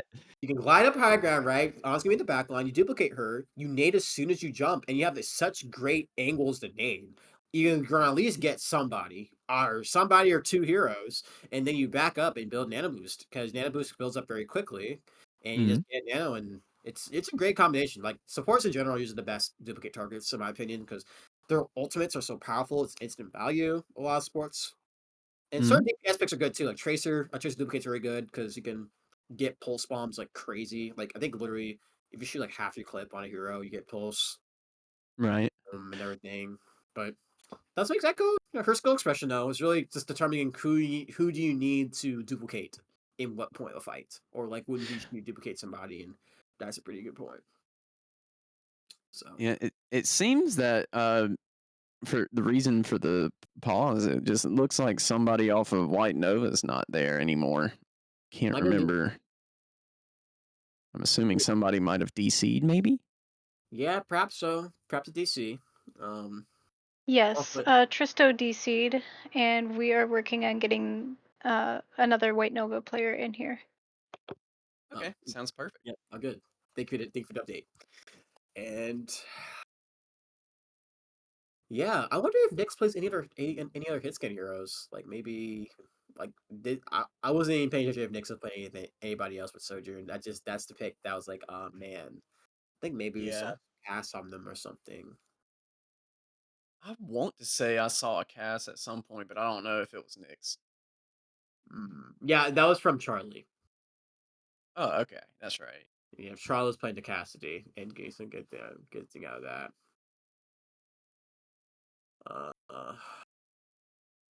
I wanted to kind of, I guess, this game as well. Shout out the support play here. I think support play has been pretty decent overall this game. I don't think there's been times where I feel like the supports have been doing pretty bad calls. I feel like the supports have been doing the best they can just to kind of just survive, because it seems like it's been a lot of just counter dive, we counter dive type deal. I Right. think especially from Alec on the side for this Alari play. Alex Alari has definitely surprised me. I'm not a big fan of Alari. I feel like Alari is kind of like one of the poor designs that Blizzard made. It's just like I feel like they just shoved casts, like not exactly the cast, right? But like you shoved some hit scan guy with healing in a pylon. Like I feel like her kit's very boring. Like you pile on a wall, you shoot, you right click the heal, shoot, and shoot again. And that's Alari for you? Like that's not interesting. But I did like how Alec did it really well. But we are back in the game here, and why never gonna run a Mercy with an Echo here? Definitely changing on things up here on this side. And we do see the Ana Juno for heavy hitters with the Ram and the Torbjorn and the Torbjorn Surgeon here. So this is how they play this point here. Yeah, it's just looking like heavy hitters are looking to poke here, and it looks like White Nova with this comp. I don't know if they're gonna try and use the Echo Mercy for the poke damage, or if they're gonna want to try and engage off of maybe some sticky bombs or something. Yeah, looks like we got the Echo going in here. Great stickies. Look at the back. And looks like he's looking to try and engage here. Ren gets low, and it looks like Sam has to back off here. He's running low on armor, running low on HP. He hasn't been group here. But Echo does get picked off by Nyx again, getting his picks. Nyx hits 2, and it looks like Nyx hits 3, and just Oh Nyx is my just on gosh. fire right now, just getting these picks on the Sojourn and just picking everybody off. And Nyx is becoming a serious threat. Like, it's crazy. Like, they're on fire right now in terms of these picks. Yeah, Nyx is getting locked in right now on Sojourn, and it's just currently White Nova, they ran straight into that fight. They didn't even try to draw it out, and I feel like that kind of played in the favor of heavy hitters there. Yeah, for sure. Where like Kevin Harris just kind of like chill here, poke a bit, and this Echo pick wants to, and this Echo was going to die, but Echo seems like it's kind of a bit scared. But it seems like White Nova are just pushing the payload here, trying to force heavy hitters away from the play to point here, which they are going to do. Heavy hitters is going to play to point and fight here a bit, but here we go. Nick's looking for an off-field again. Nick gets some mercy, and they just kind of flip the map here, and now just clean up the rest of these picks here, and the fight's over. Just like that. Yeah, and it seemed like there that White Nova were going to try to fight, but the heavy hitters kind of looked to go brawl, and it looked like White Nova were trying to flip the map again, but they weren't really able to do so, and they just lost the brawl at this point because. Yeah, they look like they just lost the brawl at this point. And it seemed like the heavy hitters going up a little bit of ultimate here, same as White Nova as well. They're thinking about taking top right high ground here again. But heavy hitters has an ultimates here. They might probably gonna ult soon the Ram. Yeah, remember this ult then? Great nade on Ana. Gets the entire team of that nade. Beautiful. And he's looking to disengage this clean up this fight. And it looks like they're gonna try to back up here. They don't get all the picks. And they get all these heroes. And they're all low. The Echo gets low. And this Echo pick is not getting as much value as they'd like to. And they just need stomach kicks here. No, they missed a shot, but he's need to chill a bit. Nyx can't die. Nyx is low. Nyx survives by low HP. And you know what? I gotta give a shout out to I'm Pissed Off there because they showed very good control with their ult there, because there was a huge moment where they could have ulted there and wasted Ram ult to clean up the fight, but they decided to hold it. Yep, and here, okay, here we go. Here's White Nova getting the picks here, popping the ultimates here. But okay, that's kind of a waste, but there's a case of there's decent kind of stall coming out from this point. Stalling as long as it can, and they get one more fight here. And it looks like on the side of White Nova, they had to use their jet overclocking Kasune to win that fight, while heavy hitters had to use their overclock earlier that fight and use the Ramble, but they are coming up with their Juno and the Torbjorn ultimate coming up. And they're gonna have to be mindful of the ultimates that White Nova have coming in here, and definitely look to force the fight here this last point. Yeah, for sure. I'm hoping that we can see our Tor, or not our Tor, but heavy hitters Tor build ult here. And there it is. He gets a pick on the Sojourn, and we're gonna pop the Torbjorn ult. That's gonna get everybody off point momentarily. But the picks are coming in. The picks are coming on the side of White Nova here, though. Just using their sheer ult advantage to win this team fight here, and to get the point here. Which I don't think heavy hitters gonna be too upset about here. They use Torbjorn to try to win that, but White Nova use all 3 of their ultimates to win that fight, while heavy hitters are coming up a lot of their own. And Nyx lands yet another pick onto the Echo. And Echo gets rezzed here. It's good to have a Mercy in your lineup.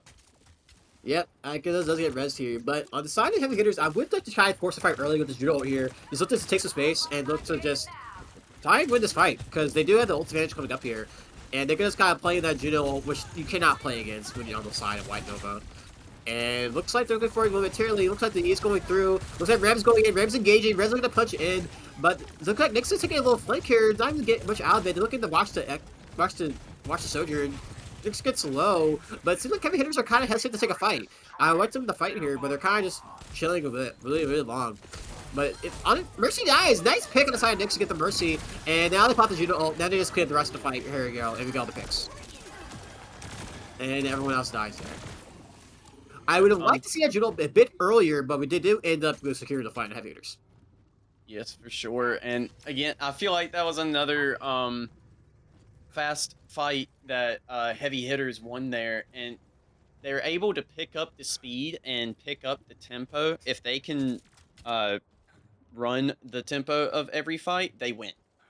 We do see this Freiherr coming back in White Nova, going back to their better roots here. Look, it's like, oh, we're gonna brawl the point this Ryan. They're just gonna payload slowly. Ryan's taking space slowly, looking for the overclock, looking for the ultimates, and I'm loving the aggression on White Nova. Great name on the side, trying to get the main, but oh, they don't get enough picks, and the Kiriko gets enough value to win this fight. And he just push in slowly.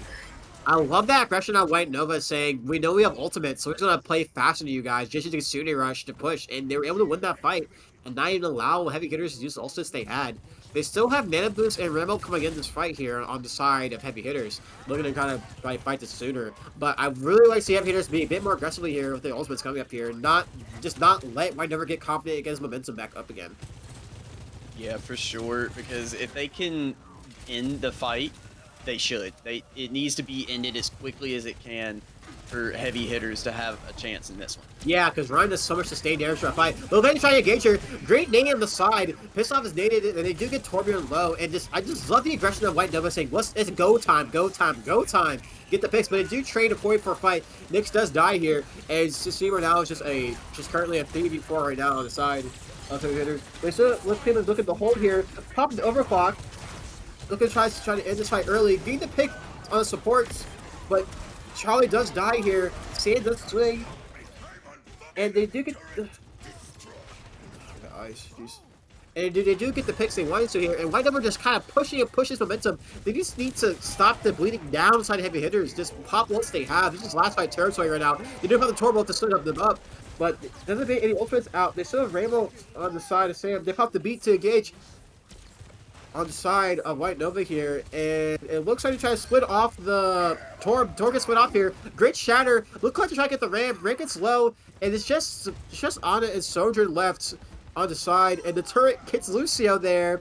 They didn't push payload though, and they finally are able to end the map. And great aggression on White Nova there. White Nova just kept pushing, and saying, we're not giving y'all letting y'all use your ultimates. We're not letting you guys use anything to keep winning these fights. Yeah, excuse me. I'm sorry.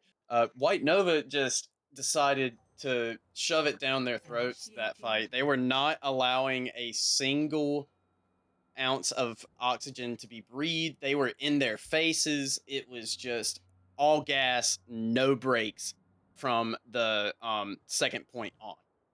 Which I liked a lot, because it just kind of had it so that this had no time to do anything. Like, really, like, heavy hitters does not get the fight they wanted at all. And White Nova wasn't allowing it. They just simply were just like, okay, we're just gonna walk in, we're gonna press our Q buttons, and there's nothing you can do about it. And they were absolutely right in doing that. Heavy hitters had no plan for it. They weren't prepared, and they didn't have the ult economy in order to fight them there. So it was all in favor of White Nova. Yeah, especially running that Reinhardt versus Ramir, in which Reinhardt does a lot more sustained damage in a fight compared to Ramatra. Ramatra kind of needs shift to engage, and they took advantage of that in a sense, where it's like we can constantly continually be aggressive. Ryan can still have that pressure in, and heavy hitters were not able to handle it. But it seems like here they're saying a Sigma pick coming out of White Nova here on the defense, which I was hoping to see, and with a BAP and a Zen, this complete poke composition coming out. Yeah, this is a good comp to run, especially in their case where they're trying to drag out the fight. And in a poke comp, they can get a lot of damage done before heavy hitters can even set up for the brawl. Yep, it seems like heavy hitters are recognizing on this poke competition, and they are pushing payload here slowly, trying to take space slowly but surely, but they kind of need to contest this high ground on the side of heavy hitters to kind of say, we can't let Sigma hold high ground for free, which just seems like they're recognizing. They look like they're rotating right side but together, look for a speed ring or something. They engage, that speed ring out, looking to try to look for the back line, they're going to try to engage, looking to try to split heroes up, and it seems like they're trying to get someone together, but May does end up dying inside, but they do end up getting the Zen. Zen is dead. They're gonna try to trade supports. Oh, they do get the Judo as well. Moore is still alive here, sustaining the Ram, but look like they have another go time. It's like this go time again, looking for the looking for the Sojourn to get that pick. And it looks like that's a fight when it's on a heavy hitters. He is being pushed payload slowly. Somebody's still alive here poking, but Bap is still getting great heals into him, and they just back up slowly. Yeah, at this point, White Nova just needs to kite and regroup. Because if they keep engaging this fight, they're just going to get picked off, and then it's just going to drag out even longer. Yeah, agreed here. And so they do end up trying back up reset here. The Baptiste pick, just able to keep this, get the same amount alive here. Bap is close to the window here. Ryan may have to fight this fight. Ram does get low. Ram gets very low HP, but it cannot finish him off. And it looks like they popped the coalescence to re-engage here. They did force the lamp on the side. Bap gets low, and Bap gets really low. And, ooh, they get the 2 picks. And Heavy Hitters just pushed this fight cleanly. Looking for the Zen, all dead. And great fight in the start. And that was just pure aggression from Heavy Hitters there. They all were just spamming damage down that long way before the first point there. And it just seemed that White Nova couldn't handle it. Oh, Sigma kind of dropped down in here. Dropped down here. I think should take advantage of this, but they don't want to fight this, and that just really caught off Heavy Hitters off guard to Sigma dropping. But Sigma just drawing this comp here. Sigma does get low, but Ram gets low as well. They get 2 though, and looks like this fight's over. Almost gets that rock, and does get the ball control there. I do like that on the side of White Nova, just really just catching Heavy Hitters off guard. Heavy Hitters seems like a team which they don't. When you do aggression against them quickly, they don't really know the cap handle it too well. And so doing it quickly like that really caught him off guard with that fight. Yeah, for sure. That was an interesting play because like I was sitting here talking and explaining myself for the first statement I made, and then I see Sigma come down, and I was just like, wait, what? What's going on here? Yeah, and White Nova have a lot of ultimates here, and we do pop the overclock here. What's that? Maybe that's a fat finger on the side of Nyx there on the overclock, not getting value all from that ultimate, which I definitely wish they have back. But White Nova have the ultimate, and they're popping window. It looks like they're trying to fight through a window on the side of Heavy Hitters here, and that kite back. I popped the Sigma ult. Look at this rocket and Ram. And it looks like White Nova is just gonna kind of slowly play this fight, use ultimate to their advantage here. But they do get picked off here by the Sojourn. They pop the Rainbow, look at the back line here. Zen gets low. Zen does. Oh! Zen just popped this and get trans just in time. And but there's a great blizzard, but these heroes just die. And this fight's over. That was a great ult by the Zen there. It was just, unfortunately, Mei had ult in her back pocket waiting for that exact moment. Yeah, for sure. And they do have a Judo ult next fight to play around with on this next point here. Which I think Aldas was going to use earlier. They're going back to the Reinhardt competition, playing this slowly here, looking to play aggressively.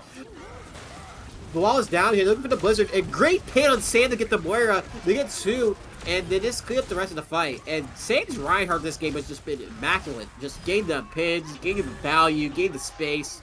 And it's just, overall, just being a complete nuisance to Heavy Hitters. Yeah, it seems like this map is another tale of who can be faster, because the Rhine swap here, they're looking to just keep the pressure on. And now we're seeing a Malga swap. Ah, Maga, I see. I kind of like the Maga swap here, especially considering that we have a Juno ult coming in. You can play in the Juno ults. And maybe the plan is they think, oh, we can just burn Ryan with Maga with Bird and go to engage. But ooh, one sports die here, which I think they should just lose early. They should lose quickly, which they're gonna do. Don't stagger. Yeah, just look to reset. They do worry about the first overclock there though. I think that's fine inside Heavy Hitters to force overclock out. They still have Joel coming in. Yeah, for sure, because they don't have such a valuable ult like overclock in their arsenal anymore. However, they do have Beat coming up, they do have Nano coming up, and they have Rhino here. I could see this being completely stopped with just a shatter if they play it correctly. I think they see the Ryan. They see the Ryan. Oh goodness. He was looking for it. Yeah, he's looking for the shatter. He's like, do you see the respect they're giving the Ryan? They're so scared. But he gets the shatter on. There's no way. He gets the shatter out there. Gets the 2. Gets overclocked. I love to see it. But look at they got the Juno here, but just disaster on the side of Heavy Hitters. They saw the Ryan there, but they still decided to fight there. Interesting choice. I think I would have said, okay, let's just kite back and play somewhere else. Let's not play the Rhine up there. But they decided to commit to the fight, and Rhine does get that really big shatter just to sway off the team. And most supports on the side of White Nova, ult on the side of Heavy Hitters is quite rough. Just coalescence.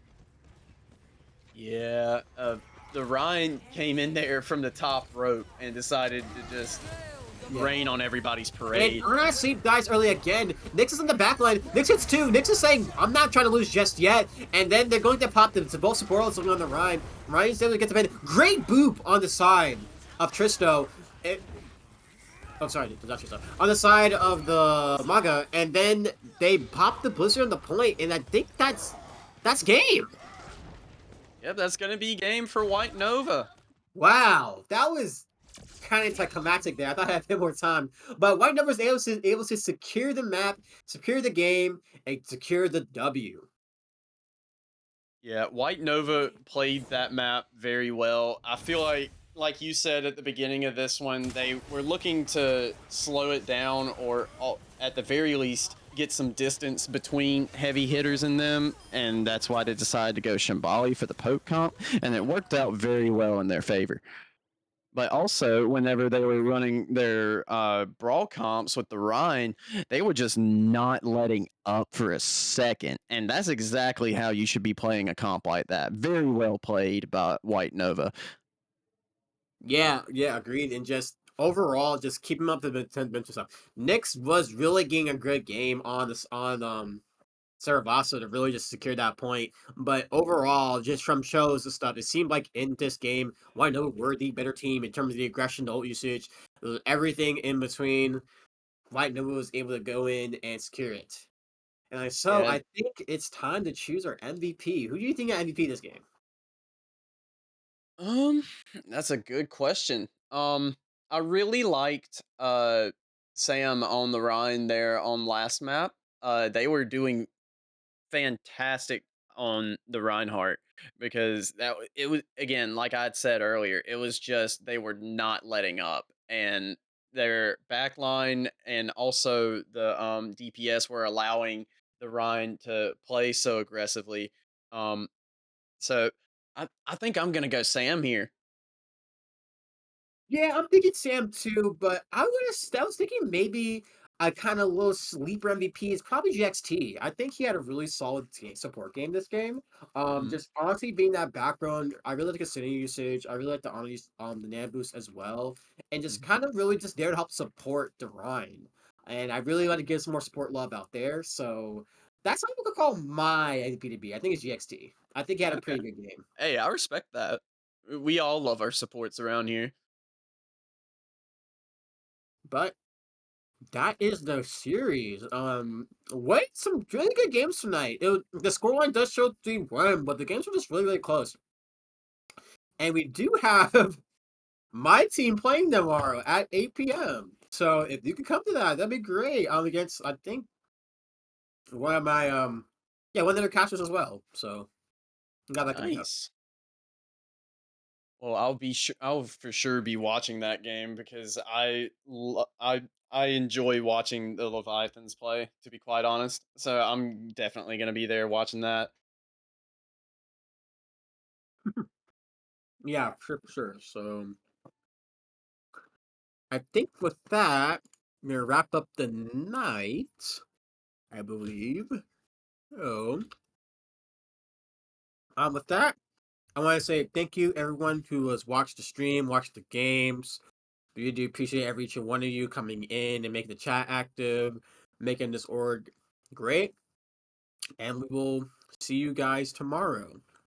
Thank you, everyone, for watching, and thank you, everyone, for having us with you tonight. We appreciate it, and I hope you all have a great evening, and I hope you all sleep well. Good night.